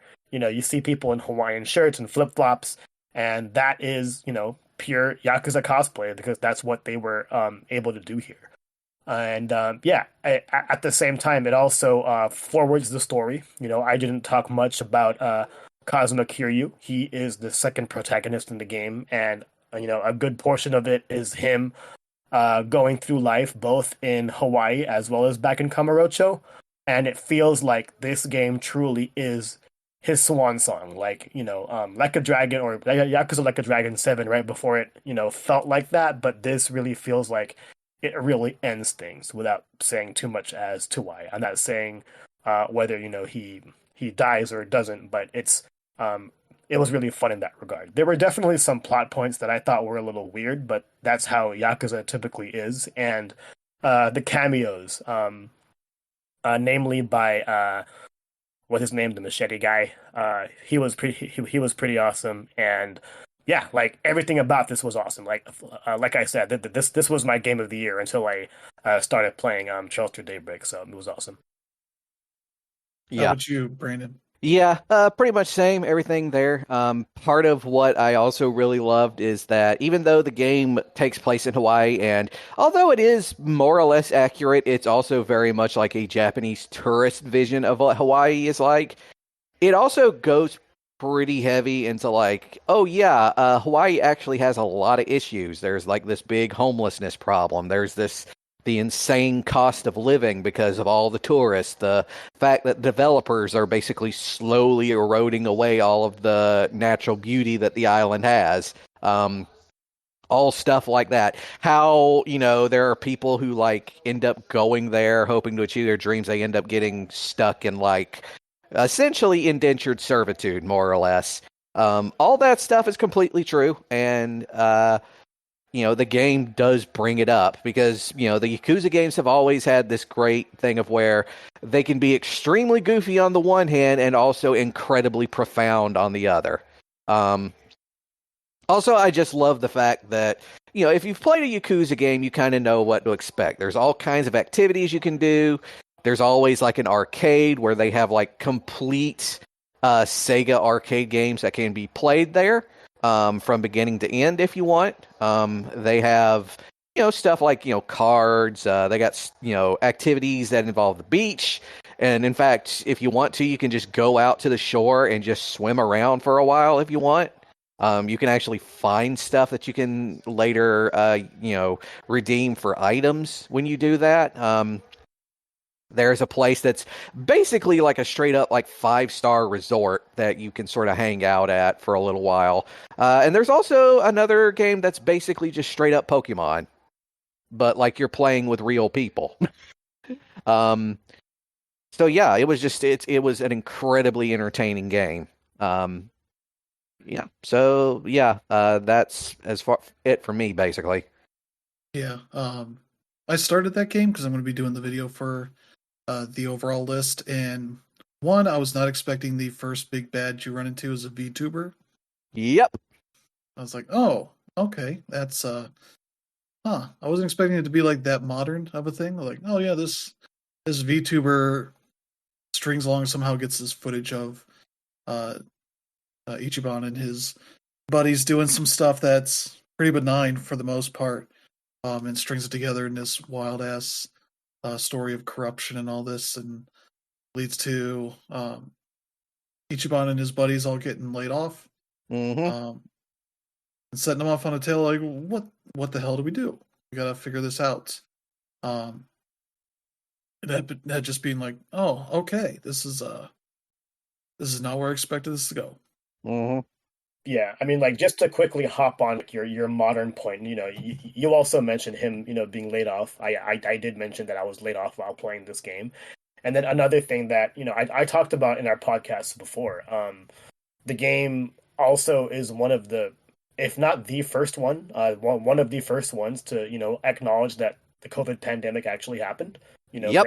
Talking about the homeless stuff going on, and the same homeless encampment from Yakuza Like a Dragon was there. And if you remember, they were actually working on improving that. Instead, it got worse because of the pandemic, and they went ahead and did that, and that was awesome.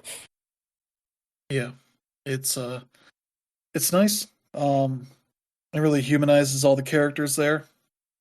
They very much did not expect it, and then Ichiban runs into a bunch of influencers who manage to find out where he lives.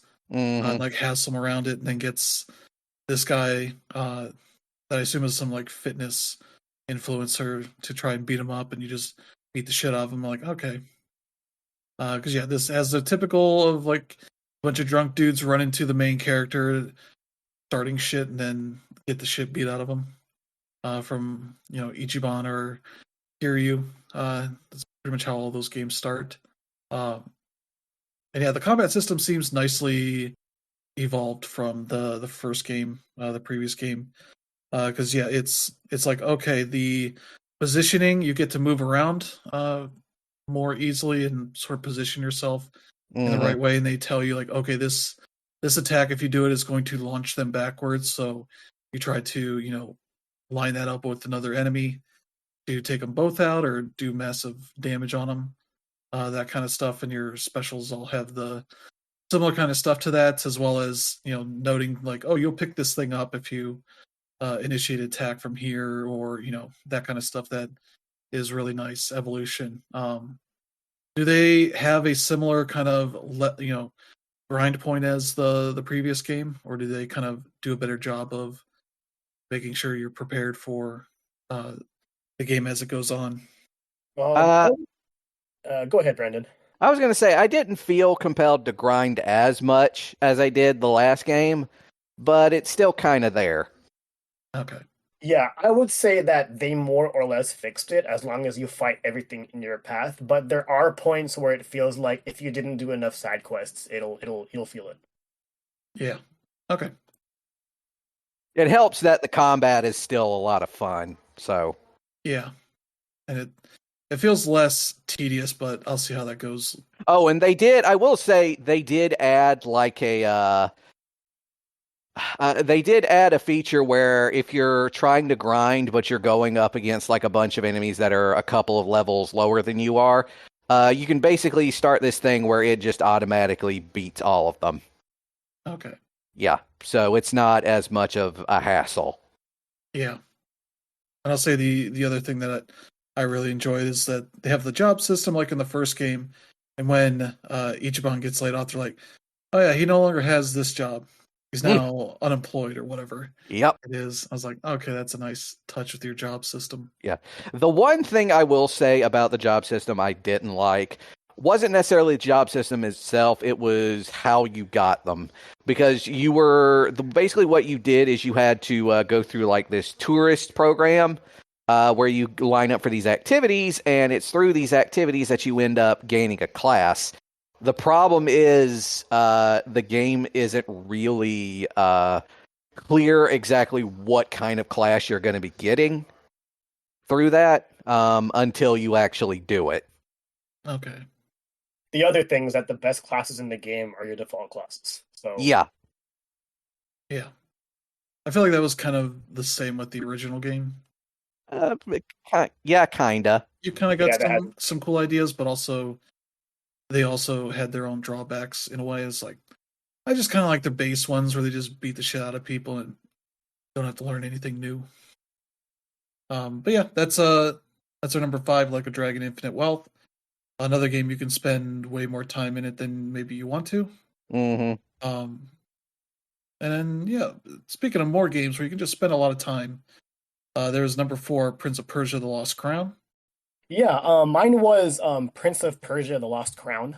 Yeah. Obviously, like this game was right out the gate for the year, one of the better games released, easily Ubisoft's best, and might even be the best game in the series, if not, one of the better Metroidvanias just released ever. Mm-hmm. And to be honest, I didn't fully play this game. I've only played it for about a couple hours. If I wasn't allowed to talk about this game, it would probably be Tales of Kenzera. But I'll tell you that first couple hours of Prince of Persia was already better than what I played out of Tales of Kenzera. So like, Mm-hmm. when the year is over, or like our discussions for Game of the Year is over, I am definitely going to jump back into Prince of Persia: The Lost Crown because it just simply deserves more time. Mm. And yeah, like everything I've played so far, as far as the pacing, the combat, the way the maps are structured, the way warps work, Prince of Persia just gets it down pat. And we had a bunch of discussions about it a few weeks ago, about the game just not doing that well financially, but this was easily like one of the best games of the year. Mm. Yeah, that's what I enjoyed a lot. But I feel like it kind of gets to be a very repetitive game at a certain point because you're um, fighting the same enemies over and over again, unless you just run past them, or use your fast travel to get around. At least when you know where you want to go. But yeah, I think the writing kind of holds it back because there's a lot of it, but it also doesn't really matter. There's not a ton of substance to it. Mm. It's just a lot of this person's been taken, and or no, the person gets killed, I believe. Then the bad guy gets away to uh, this hidden fortress, and you go in and realize there's a lot of weird shit going on with the time stuff, and you're trying to Mm. stop them. And they have a lot of lore in there, a lot of text you can read if you want, but it's not really all that substantive to the game. Mm-hmm. There's also just tons of collectibles in that game that gets to be a bit much at times, especially if you're trying to get all the trophies and achievements in there. Mm. Um, and then yeah, and I happened to leave it in the middle of a quest, and took a break from the game, came back and found out, oh, that's a quest that does not really let you know where you need to go too much. Because it's one's like, oh, you can go either of these two ways to do this 2-part quest, and then I had to use a guide to find out like, oh, I went like 80% of the way and just kind of got lost and Mm-hmm. you know lost my way and just kind of went back and tried the other way and did the same thing. And so that's kind of an annoying thing that these games can do at times. Just kind of have Mm-hmm. it's a huge map, so it's a very complex map at times, Mm-hmm. especially with certain kinds of enemies. Like there's a big worm enemy in one of the sewers that has a big shield, and the way you get around it's uh, not complicated, but it's something that's easy to forget about if you take a long break. Mm-hmm. But, yeah, the game's pretty good, but yeah, it was one that just barely missed my list. I didn't have Yeah. other games I was more excited about, but yeah, we'll go to our number 8s. Mm-hmm. Yeah, and I got a Ranger, a role puzzling adventure. This is a fantastic little indie game that is basically, what if we took Zelda, that kind of general framework, and made it all around based around slide puzzles. Mm. Um, and the fun way that they kind of use that mechanic that like typically in your like 3x3 grid slide puzzle kind of thing is uh very challenging to solve for a Mm. lot of people and can be just a bit tedious to try to figure out the perfect way of swapping that stuff around. Mm. Whereas here the way they get around that kind of stuff most of the time is that um, you can warp from like the top of the screen to the bottom of the screen by just going up, and you appear at the bottom side. Same for the slots under you, that kind of stuff. It's and then but occasionally they throw in obstacles that can block things there. So yeah, it's one of those kind of puzzle games that takes a format that I probably would not really be excited about otherwise, but uses it in some really fun and inventive ways, especially as you get further into the game and get through, successive dungeons and such, that you kind of get new abilities, and the combat is pretty neat.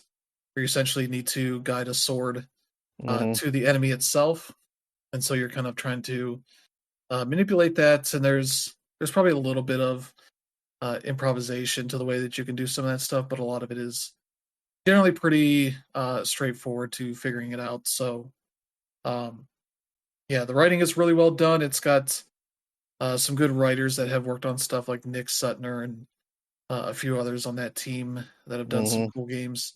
And the art is fantastic as well, because it's from David Hellman, who did the art for Braid, which you can kind of see right away when you see this game, that it's got that similar kind of vibe to it.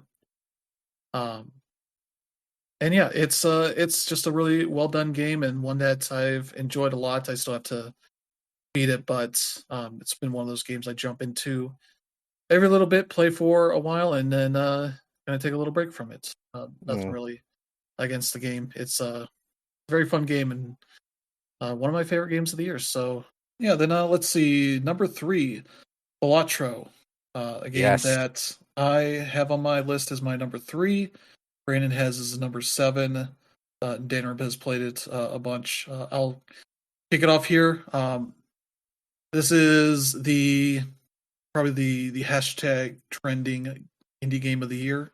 The one that came out in January, managed to hit real big, sold a couple million copies on PC and the consoles and all that, and still stuck around as something that people talked about for quite a while, because it is initially, it's just like, oh, this is like a poker game, a roguelike poker game that's a little bit weird. You start trying to put stuff down, then you realize, like, oh wait, if I just have 2 pair, I only have to put down the 4 cards.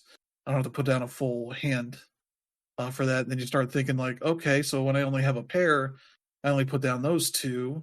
So then, it really changes how you think about the ways that you're going to mess with this game, especially as you start getting jokers that are essentially like modifiers for various things. They might just give you more chips for certain hands you're putting down, or more chips for certain types of cards, your diamonds and hearts and all that. To the other ways that they modify the scoring system with the planets that you get, that are cards that just upgrade the scoring for one of your hand types. You can get packs for that, as well as ones for, I forget what they call them, arcane cards, something like that. They're essentially these other kind of cards that allow you to manipulate your deck in interesting ways, where it's like, oh, you can change, up to 3 cards to a different suit, or change their number up 1, or just have it, add new modifiers to them, because there's a lot of modifiers like seals that have different things they can do to different card types, like a wild card that can be played in any suit, or multiplier ones that increase your multiplier, or glass cards that have a 1 in 4 chance of breaking when you play them. To ones that, if you can keep them in your hand, they will increase your multiplier. All that kind of stuff. It's lots of systems and lots of little things that can change how your deck, your hand, and sort of how you can play all of these things down in really interesting ways, that essentially just dares you to try and break the game, and doesn't get mad when you do that. Though the system initially, like, the way it works is you have 3 games you go for each ante, and they have the final game is your boss, your big boss that has like some sort of trick it's going to play, whether it's like, oh, none of your heart cards will count in this hand or this game. So you'll be trying to discard those, or you can still play them, but they won't count for anything. They can still be part of one of your hands, but they won't add any additional chips for that. So it's a game that really they'll notice, like, oh, you're playing a lot of 2 pairs here because you've increased your scoring on that. We'll have one of these that just says 2 pairs don't work anymore. Or realize you're using lots of hearts because you've spec'd out your jokers in that way. And it will just be like, nah, you can't do that anymore. And it'll find ways to kill your runs in really, really fun ways that requires you to really dig deep into the jokers, especially as you unlock new ones and realize, like, oh, here's one that lets all the cards in your hand count, even if they don't count as part of the hand you're laying down. So if you have 2 pairs, you can put a 5th card down that will add to it. I had one, I was playing some earlier today's. I was like getting back into it. I essentially had a point where just laying down essentially just a random 5 cards, that the scoring for that was higher than anything else. So essentially that was a form of discarding, but also got scoring for it. So I had that, and I had flushes were also high scores. So essentially, if I couldn't get all of the cards, 5 cards of the same suit, I could just lay down the bullshit and still score well with that.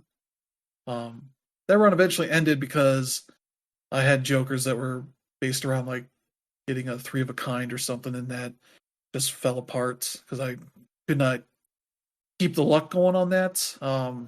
But it's really fun to kind of mess around with the builds of your decks and kind of find ways to exploit things in a way that you're like, oh, this is working really well, and then 2 rounds later you're like, fuck, this sucks, and you've run out on your run.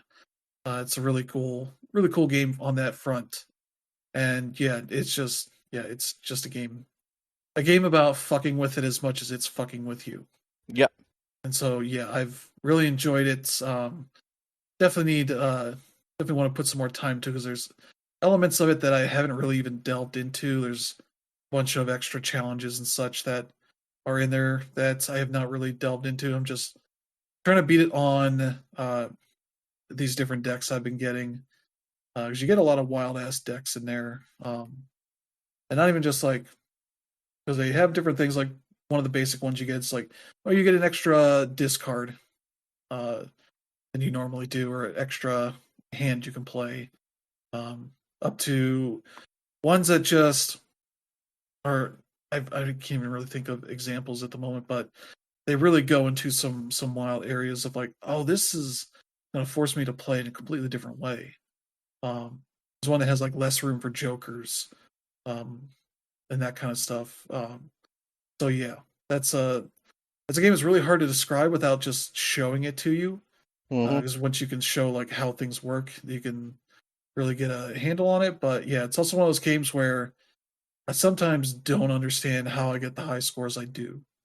Because you see like the basic score, like the multipliers you're going to get, and you're like, oh yeah, then these jokers clash with it in some way, and I got 10 times more than I thought I was getting.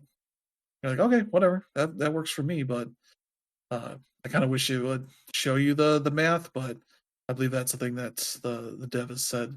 No, we don't want to show you how it actually is calculating everything, but like the way you place your jokers in your in order, it matters, because you want your multipliers at the end versus your stuff that's going to increase your mult or your add chips onto it, because that all feeds into the math as well. Your order of operations, you got to make sure you pay attention to that. So that's Balatro. That's a game that you should check out if you like your card games. It is one of the most absurd ones around. Yeah. For me, part of the fun of this game was, where I live here in Georgia, video poker machines are like ubiquitous. They're everywhere, especially in like gas stations and convenience stores and stuff. And the best way I could describe Balatro is it's a platonic ideal of those, except you feel like you've actually accomplished something when you play it. rather than just getting ripped off. Yeah, Balatro is essentially, it took sort of the basic ideas of like playing a poker. It's not poker, for the record. It is absolutely not poker, but it has the guts of poker in it. And it uses sort of a lot of the mechanics of poker, especially when it comes to like hands and stuff like that. And the use of the Joker as, the Jokers in particular are honestly kind of brilliant, because in traditional, Western card decks, the Joker is essentially a wild card where it can be used to sort of mimic any other card that is in the deck. Or otherwise, it'll be used like in poker. It can be used as like what is called a bug, which is where it can only be used to like complete a straight or a flush. So the fact they sort of took that idea and just sort of ran with it. I say it was one guy. The game was literally developed by one dude. Who sort of takes that idea and just kind of runs with it and takes it in all these crazy ways that you really couldn't do in like a physical card game. It could only really work in a like video game like this.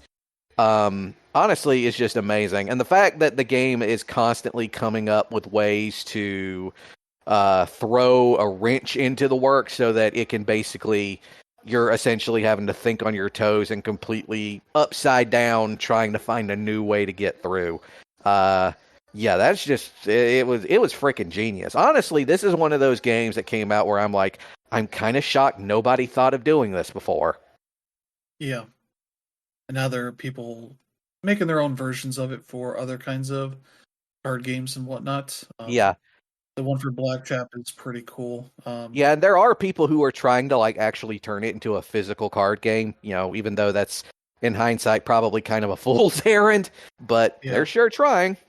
I think they do sell a physical deck of cards in the style that they have in the game. Not necessarily to play, Balatro in real life with, but more just to have that as like a cool thing that you can also just play regular cards with. Because it's a cool game. It has some cool accessibility to it as well. I think a lot of people turn on the high contrast cards, which changes the spades and clubs into blue and black colors, and the hearts and diamonds into red and orange colors, to make that easier to tell them apart versus when you normally glance on them. And I noticed jumping in recently, they call the Friends of Jimbo updates. That works differently than I thought it was. I thought it would just be each game changes all the face cards versus it being for each of the suits. So each of the suits have like 4 different games that you can suit them for, but it's not the same 4 for each one. So it's like really interesting way of doing that. So yeah, that's Balatro. Do you have anything to add, Danreb? No, you've played it. Yeah, not a whole lot. I mean, I've only played it for a couple hours, and I definitely do not have the depth of understanding the way you guys do, but I will say that it's crazy that nobody has ever thought of a use for the Joker until now. So it's pretty cool. Yeah. So yeah, that's Balatro. That's our number 3 overall. And our number 2 overall is Metaphor Fantasio, a game that we all have on our lists. Yep. I'll let you start, Brandon, since you have it higher on your list. Okay, so Metaphor Fantasio is made by a lot of the people who made the Persona games, and it shows. A lot of the primary gameplay is more or less Persona inspired. You have these things called archetypes, which are not so much, although they have the appearance and look of Personas, they're more like a class system that like you would get. Yeah. And they go from everything from like your basic fighter to like assassin to knights, which are like, horse mounted, that do like mounted combat. There's also, physical combat, pugilists, up into like more fantastical stuff like, artillery, entrepreneur, stuff like that, where it gets a little crazy. And it's very much like it. That's more or less kind of how it is gameplay wise. It uses a lot of like the same kind of time management stuff that you have to do in a lot of the Persona games. Only the big difference, though, is that unlike in the Persona games where you're typically, restricted to like a single area generally, in this one you're actively traveling around, and travel, it happens in matters of days. And depending on how the weather is, you can end up getting there, fairly quickly, or it might take a couple more days to get there. There is like a fast travel mechanic they introduce later on where you can go back to like the main sort of hub areas of each, region, if you need to like do some sort of, side quest, or you need to like deal with like a relationship thing with a member of your party, or one of the side characters. But really sort of what makes this game amazing is its world building. Honestly, as far as like JRPGs goes, this one, they really decided, you know what, we're going to try and do something original. Yeah, we're going to have a kind of medieval style fantasy world, but everything about like our technology and our, the various races that inhabit it, we're going to go as original as we can. So there is no equivalent to like elves or orcs or dwarves or anything like that in this game. You have characters. You do have the closest thing that this game has to like elves are typically what would be like the orc races in other games. They're the proud warrior types, typically very tall, very strong. There's the ones who are, they have like horns growing from their heads that are sort of like the baseline equivalent to what humans would be.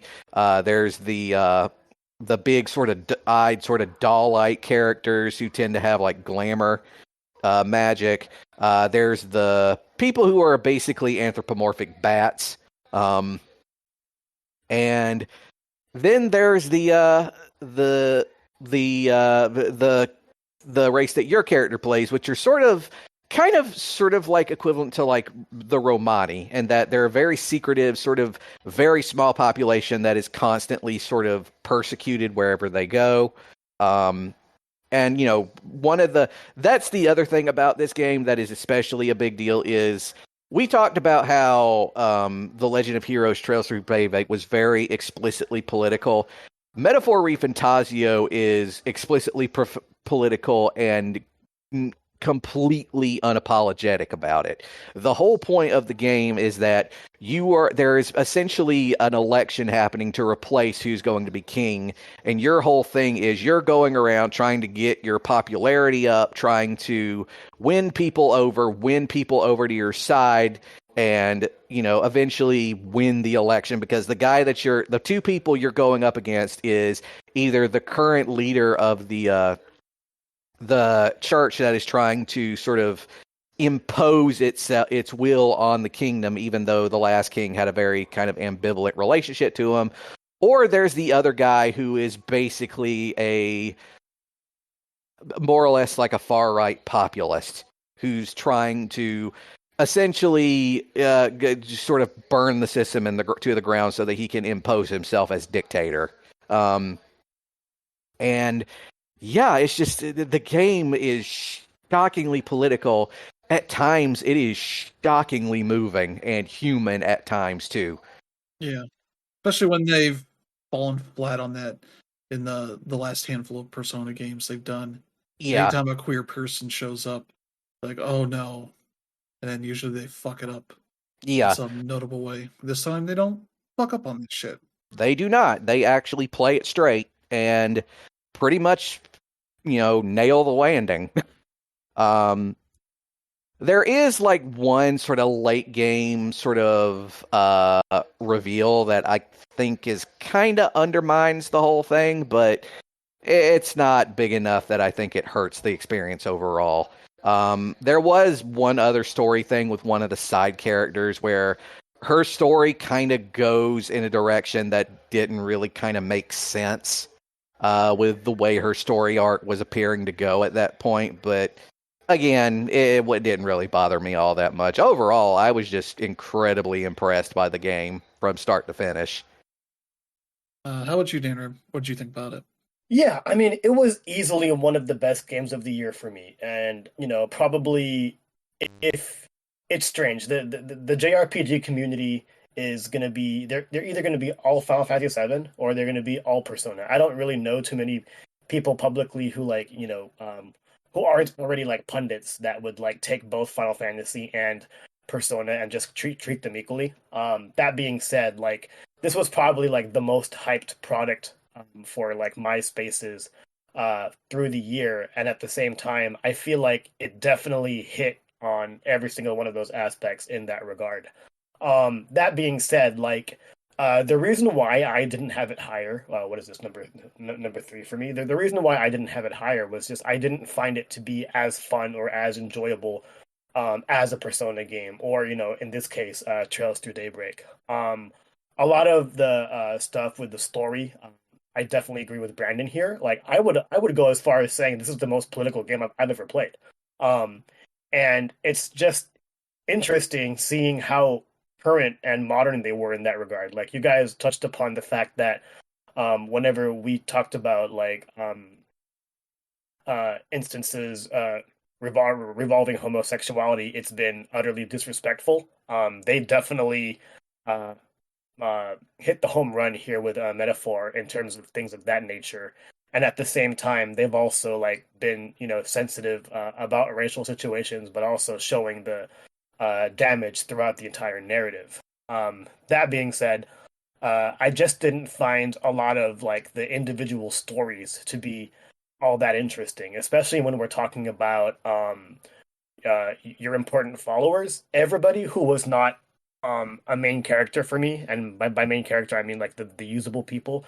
Uh, I just didn't find all that interesting. The ones that I had that, or sorry, the stories that I found myself most invested in were with Alonzo the Faker, along with Maria, just because she's a little girl and like this.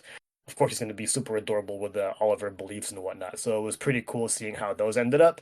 But a lot of stuff outside of what we saw from the main characters, especially Stroll and Heismay, just they didn't really hit for me. That being said, being a Persona fan, um, looking at Persona in general, it's really hard to introduce characters who are older. Like for example, like you're not gonna find a character like Grius in Persona, and if they did, it's gonna be like someone's parent or like a teacher or someone in that regard. There is like nobody of any real semblance to really put in the story in a way that makes sense. And when we get towards the end, or rather like uh part of the second half, like there's some plot twist that happens that kind of like undoes a lot of the stuff that you do in the game to a point where it's like, this doesn't really make sense anymore, but I'm gonna go ahead and roll with it. And I was like, okay, the the continuity maybe wasn't there, but at the same time, I totally get why they went with these decisions. Like, and I really wouldn't have much advice as to how to go about that. But yeah, like going into why it wasn't as fun for me was just because of the way the dungeons were structured. A lot of them were samey, especially when we're talking about the towers. But yeah, like, going back into previous episodes of the Day Zero update over the last few weeks, like I had trouble getting through the game just because of how difficult I found the battle system to be, along with how hard it was to grind in the first place. Not a whole lot of monsters gave you enough experience points or the points required to really upgrade your archetypes in that regard, and I found that to be a little bit twisted. And I found myself like running around different dungeons and just avoiding monsters until I found the end. And then when I found the end of the level, I went ahead and fought things that way and grinded that way. And like I'm pretty sure that's not the way they wanted me to do it. And um, I ended up just struggling as a whole. But that being said, this is a really well structured JRPG. I really enjoyed the combat system, even though it took me a while to get through it. I have nothing but good things to say about its narrative. Like, I did think like it wasn't as interesting, but that's definitely something that's going to be objective to a lot of people. But yeah, like if anything, this shows that Studio Zero can do more than just Persona. And I am definitely looking forward to, whether a sequel comes or an upgraded version, or if this ends up just being a precursor to Persona 6, because there's definitely a whole lot of things here that beckon themselves to other games. So we didn't talk that much about the archetype system, but this is probably the best class system that leads that handles combat in like all of JRPGs as far as I've played, and it was cool seeing the callbacks to other games. Like you have some, I mean, this is sort of spoiler territory, but like you have some archetypes that are called Double Summoner or Persona Master and things like that, and I thought that was definitely a cool touch. Yeah. This one's my number 6, and yeah, I am still early in the game, I guess. Even though I'm like 16 hours in, I'm still in the first fucking dungeon. It's that kind of game. I feel like doesn't move as quickly as Persona games do, at least in terms of progression through dungeons. Um, it has more story stuff going on inside of them. I feel like because where I've just been, I've gotten up to the I think the top floor, and it's not floors in the way that Persona's done. They're not numbered in a sense where it's just like there's a dungeon. It's got like 8 floors, and you'll know exactly how far you need to go, that kind of thing. But yeah, I'm at the top floor now, and it's the combat's been really fun. It's a nice little evolution from what Persona's been doing, especially since you don't have personas. It's more the jobs, though. You can't just swap around mid fight on that stuff. At least not that I've seen so far. Maybe it changes at a certain point because I'm assuming that once I beat this dungeon, that like maybe some new stuff gets introduced. But right now, I've been really enjoying the combat because it feels like the ways they have all their options set up for your basic attacks to your archetype moves, which once you get those high enough level, you can start inheriting uh, spells from other archetypes, that kind of stuff. So you can uh, sew up some of the weaknesses that they might have of like, oh, I don't have healing spells on this character that takes a lot of damage, or I might not have elemental spells that I could use on this floor, and I don't want to swap out of this archetype. You can make that stuff, and you get to do that outside of the academia area, so that kind of makes that a lot more manageable than it is right away once that stuff starts unlocking. Um, and it kind of just makes it fun enough in a way that like my only real knock is I kind of wish you had a compendium of enemies to see like, okay, these are the ones I have on this floor. Do I need to change into other archetypes that are better suited for that or whatever? And I feel like you have more trial and error in that kind of stuff, where I don't know that I need to swap around until I actually start fighting them and either barely survive and waste a bunch of MP trying to figure stuff out, or you know luck out and have the right build for that stuff. I've gone through floors or sections of the game fighting enemies just with basic attacks, and where I was like, oh, I had ones that these are just weak to this and this, and I could have made it so much easier if I knew I could have swapped out to this one instead. Um, but I've been getting better at that stuff. But yeah, the synchronized moves are really cool. The way that they kind of have that stuff be like an evolution to the stuff that you have on your own. Like usually that's where a lot of your ability to do attacks to all of the enemies, kind of wipe them out more quickly, comes from, and that kind of stuff. That is a nice evolution once that gets introduced. And yeah, I think that is probably the best combat system they've had in one of their RPGs that I've seen in a while. The story is really well done. It's a game about religion and politics in a way that doesn't get embarrassing or stupid in a way that they don't often handle that stuff very well, or it's patronizing like Persona 5 is for a good bit of it. Yeah. Where your character is very much unfairly maligned in this way for a good chunk of the early parts of the game, and they just patronize you with how that stuff is going. It's like, yeah, this sucks. You don't need to beat me down with it constantly and um, show how unfair adults are to children, especially teens in high school, the way they relate to them. Whereas here, they kind of more focus on the class systems and the way the tribal race systems are used against a lot of the downtrodden, especially your main character who is part of the tribe that is not recognized as one of the main tribes. So you're even further, cast aside and treated like the worst of the worst. And how your character just basically says like, well, this sucks, but also there's bigger shit going on, especially once the king is killed and all the shit starts going down with that. As you have to deal with this weird ranking system. I assume I know where it's going with that, but I'm also like I'm interested in seeing where that goes. I feel like the persona stuff, like the social links and all that, are kind of the best kind of side content I think in RPGs because they're not super long. There's not a billion of them like in Rebirth, Final Fantasy VII Rebirth, where there's all this side stuff. There's some in Persona games, but it's never treated as like mini games. It's treated more like you want some additional story stuff. That can also be treated as filler to a degree, especially when in Persona games, just like you just hung out.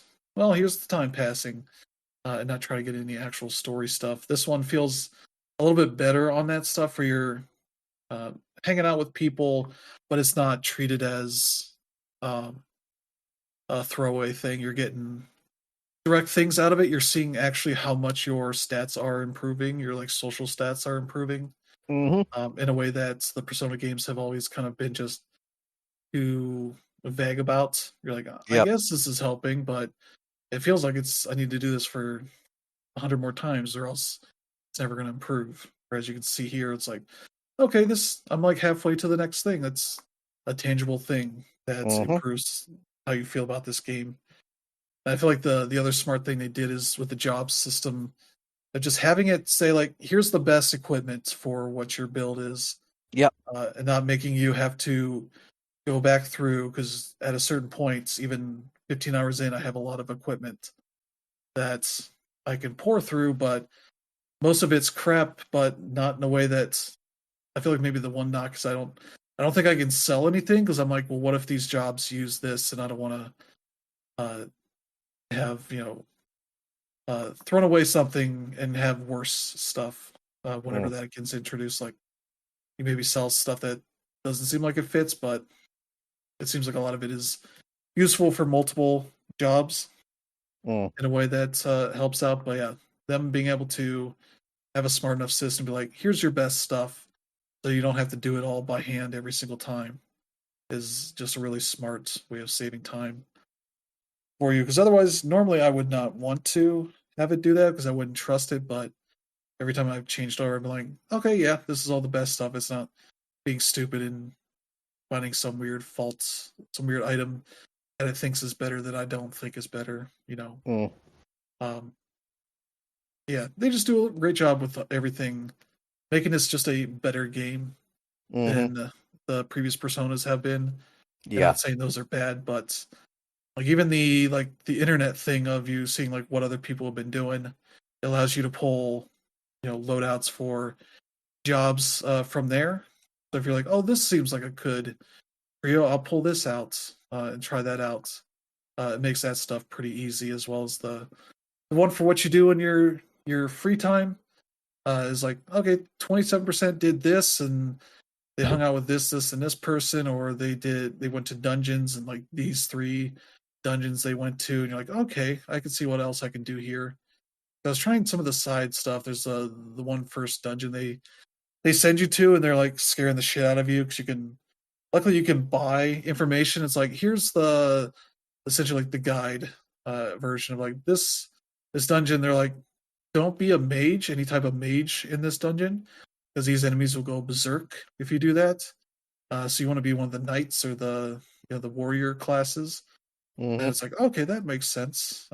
Thanks for telling me that, because I certainly would have wandered in with my base stuff and gotten mobbed. But then I beat all the enemies just fine, and they were telling me ahead of time, like, don't fuck around with the enemies, just go to the end. I was like, yep. By the end, I had barely any MP and got destroyed by it, but also I don't think I was supposed to be there at that level anyway. So Mm-hmm. I was like, okay. I made sure I did all my saves specifically so that like I wasn't wasting or doing stuff I didn't want to. I reverted to a previous save and just went to the main dungeon in the cathedral and did all that. My only real knock with the some of the level design is I think Mm-hmm. the save rooms are a little bit far apart. Um, I've gotten to the point where my MP is running out. I'm like, oh shit, I need a save room or a cat to be around, and I've had to run down to the previous floor to do that. And then when I come back, I'm like, okay, shit, how do I get back to the top floor? Some of these maps can be very dense in the way they're set up, at least for this first dungeon.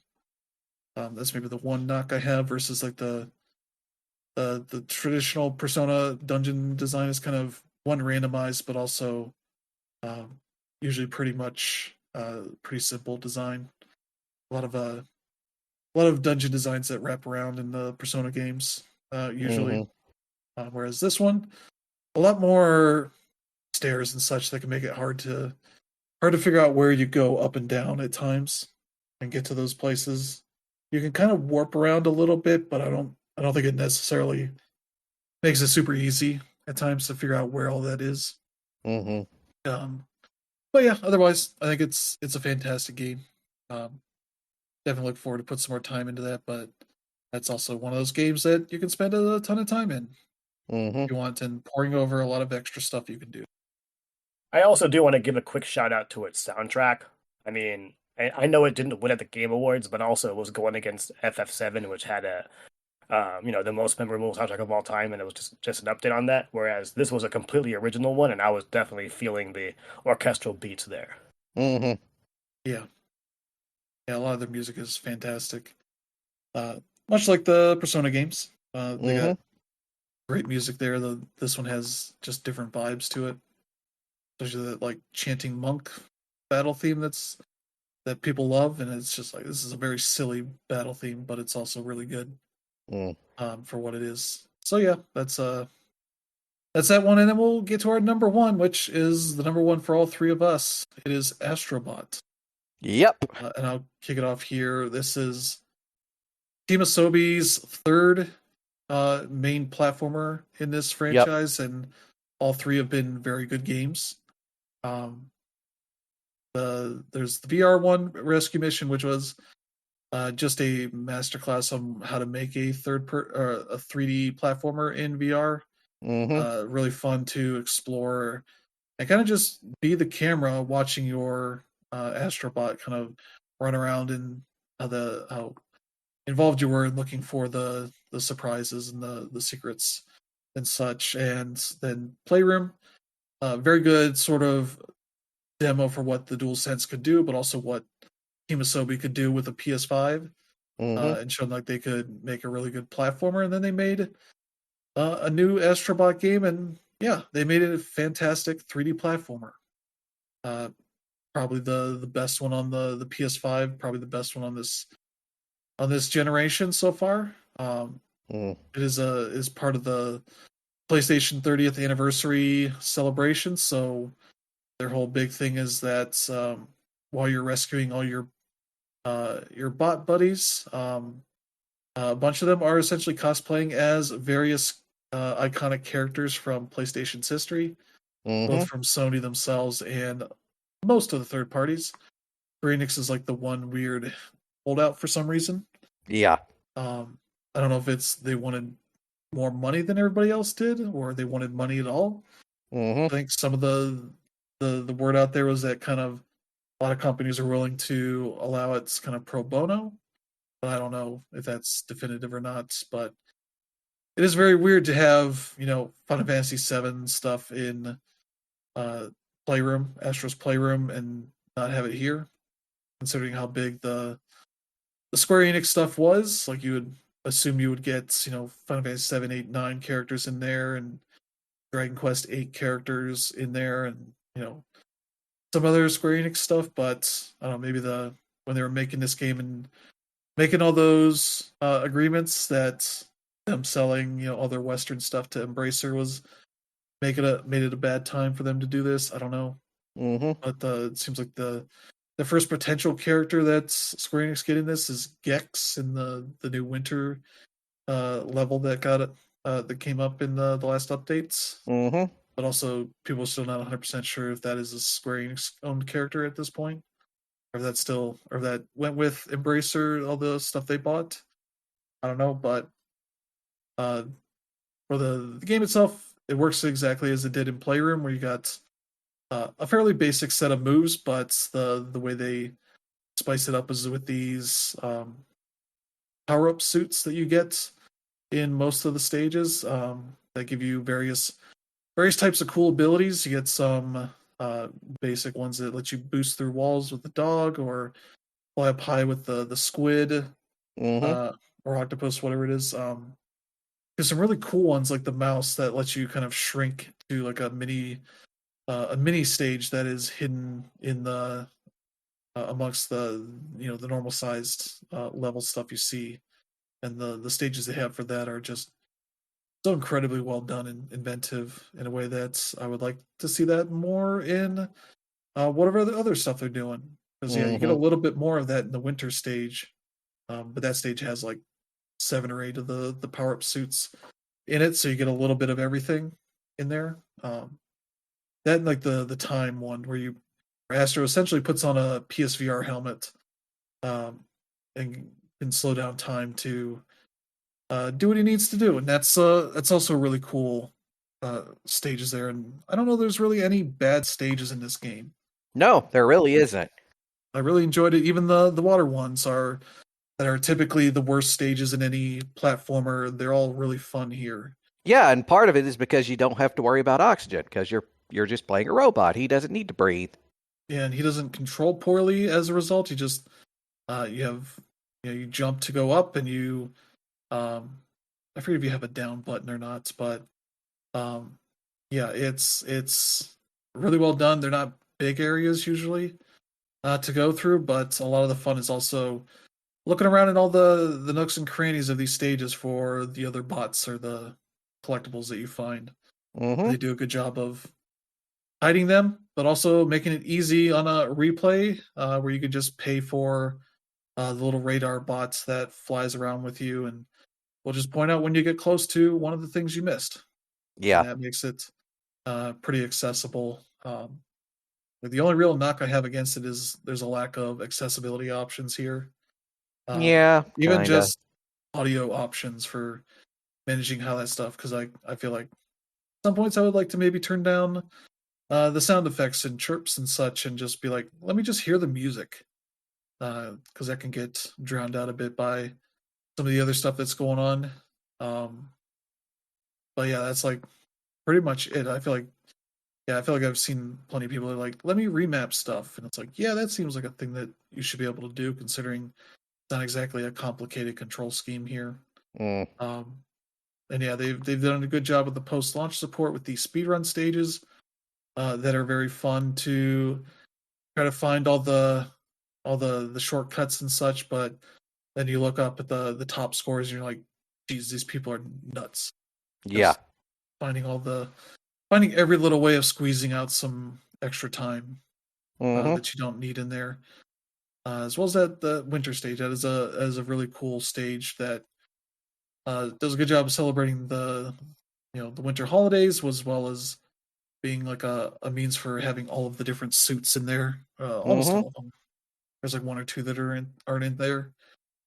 And yeah, and then you got your base that is a really cool area in itself that expands as you get further into the game, and the way that Yep. you use the increasing amount of bots you get to open up more stuff there.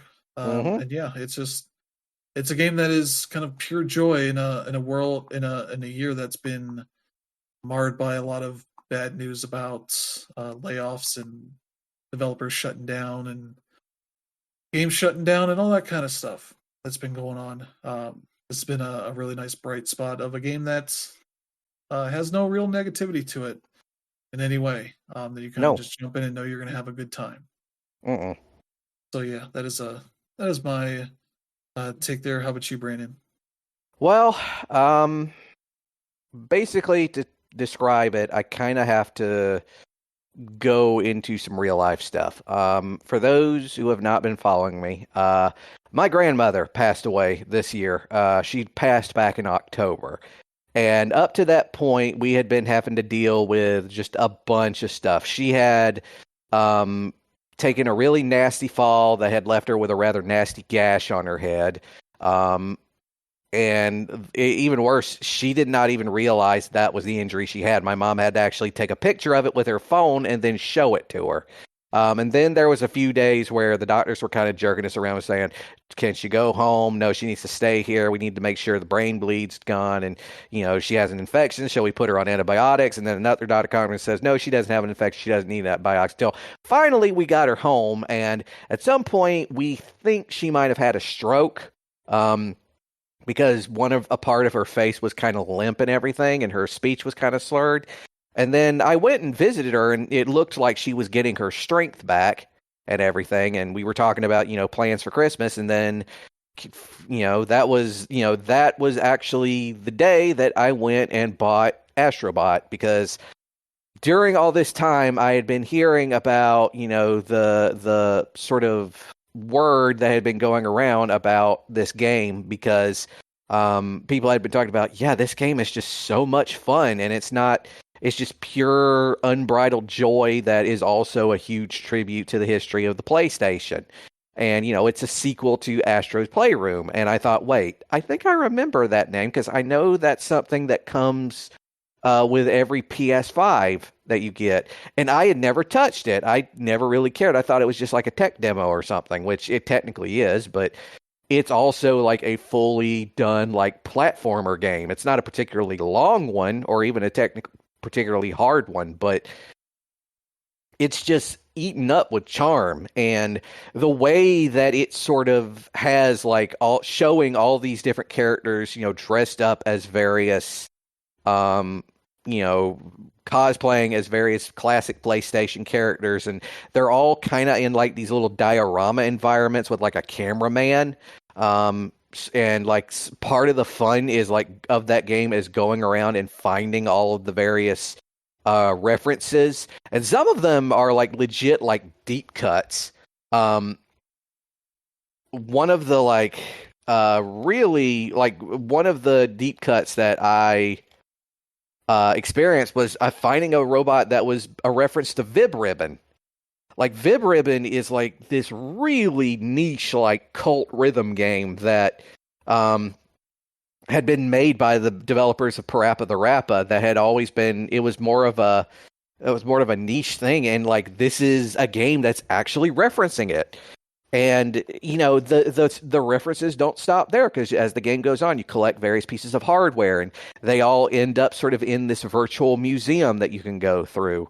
And then there's like a gacha machine where you can get additional stuff using the coins that you get. And then the biggest of all of them is that, like, the biggest reference of all is at the very end, the very last boss that you fight in the game is literally the orange T-Rex, which was the graphics demo that the Sony used to show off what the graphical power of the PlayStation was when it was still in development. So after I finished all that, I was like, yeah, I have got to play Astrobot when it comes out. And so I went and bought it. And yeah, this is a game that when I was in one of the most difficult parts of my life, it reminded me of why I fell in love with video games in the first place. It was pure unbridled joy from beginning to end. So many different types of levels with different ways to play, so many things to discover, so many things to unlock. It's all the references to all the different characters. And again, we got some pretty deep cuts from like the first generation of PlayStation.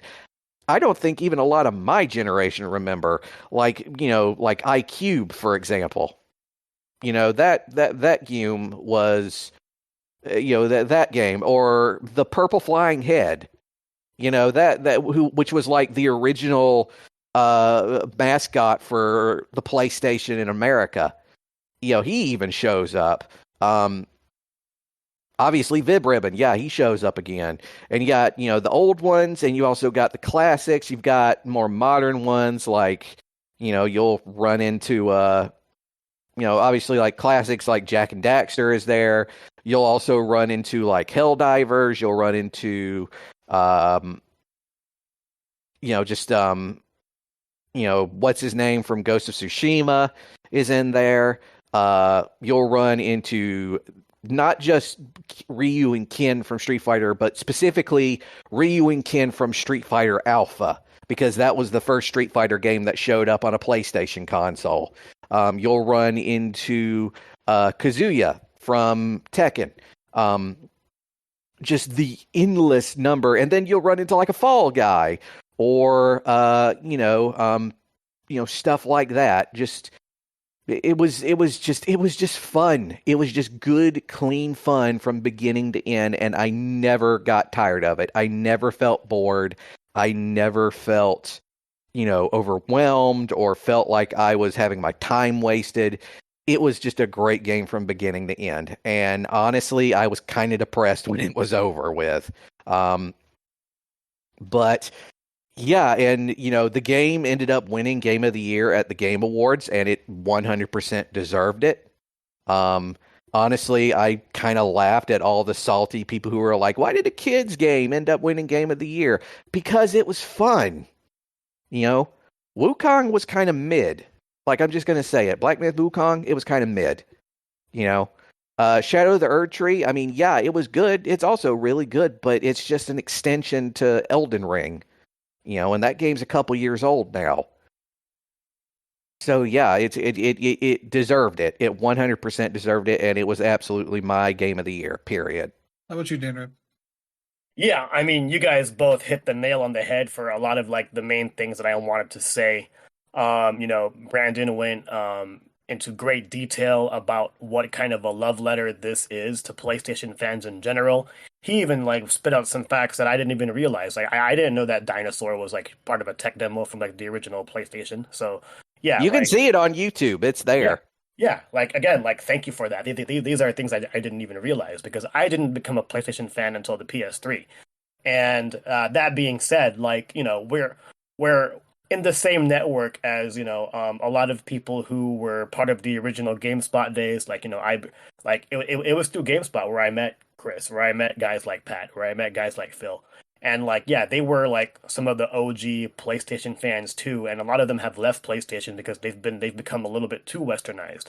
And those deep cuts that Brandon mentioned are a lot of what made up PlayStation's identity in the '90s to the 2000s, even through the 2010s. And Chris talked about how there's like nothing negative about this going on, which is why it just doubles down on a lot of the positives. Just to go a little bit more into my story, yeah, like I talked about being laid off, but I'm also somebody who actively worked in the gaming industry for 7 years. If you discount all of the 20 years that I spent as a writer and content creator, and this game isn't, even though it's a AAA game, this is not a $70 title. I forgot whether it was 50 or 60, but it was well worth it. But this is also one of those games that doesn't have a 4-year development cycle. Like this game was announced and released or it was released like a few short months before it was after it was even announced, and that just goes to show like as long as you make a game that everybody can play, that's polished to a point where you can't really complain about things like bugs and whatnot, you're definitely going to have a great title. And it just goes to show that you don't have to take forever to do it. And the fact that we have all these deep cuts through a lot of the Japanese PlayStation entities, and a lot of them are closed now. The Japan studio is closed. A lot of the studios that originally made up Japanese PlayStation are closed, and the fact that this game shows love and respect towards all of them just shows that our industry can definitely respect its past, and at the same time like show some hope for what's to come. And at the same time, like we don't know what's coming. Like there are definitely a whole lot of games next year that we can look forward to. But at the end of the day, like this is a copycat world, and even though you can talk about this game essentially being a uh, copycat for everything great that Nintendo does, at the same time, like they gave Nintendo their due flowers in the Game Awards, despite not mentioning their names. And it's definitely something I overall appreciate of it. Like just looking at Astrobot as a whole, it it's just pure unadulterated fun. I In my piece, which will go up in a couple days, the reason why I chose Astrobot was because it's just the most enjoyable time I had this year. If I were gonna choose my game of the year just based on the unique things that games do, it would probably be Metaphor Refantasio, just because um of the modern story in the political climate that we have today and how that'll affect storytelling as we move forward. But if we're talking about just games being absolutely fun, it would be Astrobot. It beckons me to remind me of 2013, back when not only myself but the site awarded our game of the year to Super Mario 3D World. That was the same year that The Last of Us came out, and The Last of Us is well regarded amongst gamers and like media lovers in general. But at the end of the day, it's like we play games to enjoy them, and that's exactly what Astrobot did. Chris was talking about how there really isn't even a bad level. I feel the same way. One thing that I also really liked was that no matter which galaxy you went to, you never really knew the theme until you actually went into the level. That being said, like not every galaxy was tied to that theme. It was always something random, and they always threw something new at you. And even though they had a lot of the same power ups from Astro's Playroom, they still ended up like maximizing the use of the DualSense controller, even though it's not even something that you necessarily need to do.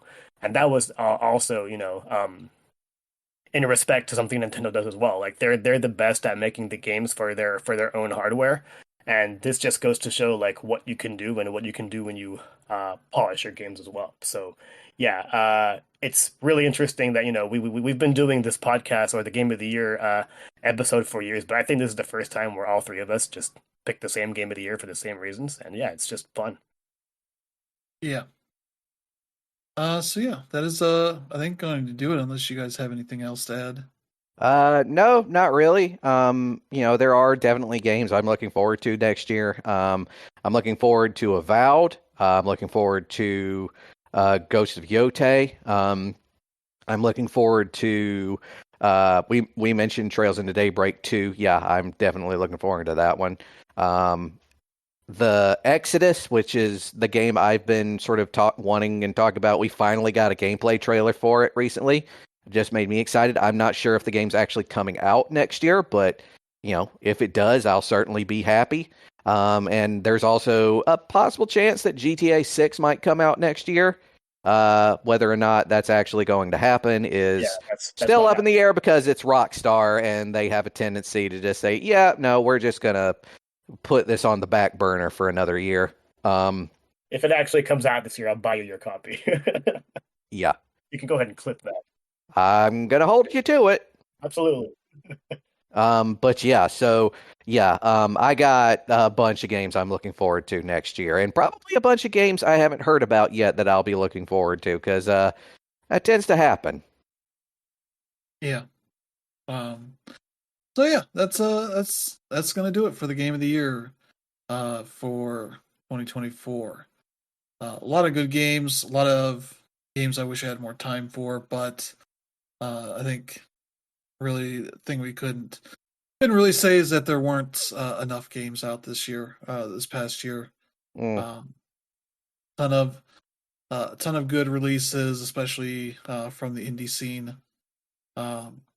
Just not enough time for everybody to check them all out, and especially like for say Nine Souls. See, if I only started playing that game a couple days ago, and if I had done it earlier, it definitely would have been on my top 10 for this year. That and also Dragon Age Veilguard. I also started playing that too, and also really enjoying it. So yeah. Yeah, on that note, I wasn't here last week, but I finished Emio, the Smiling Man, Famicom Detective Club.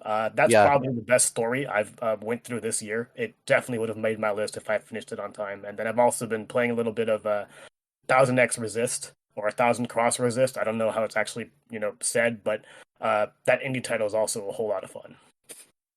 Yeah.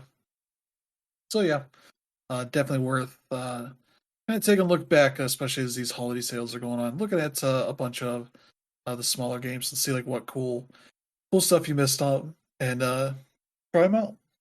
Yeah. It's like I was playing a game that came out last year that never got a sale at all on PlayStation, and it was on sale for half off. I was like, all right, sure, I'll pay half of what you were asking for the past year. That's that Ebenezer Scrooge Metroid game. That's ridiculous, very silly, but yeah, I think we'll end it here. Thank you all for tuning in. Thank you to Brandon and Danreb for joining. Always.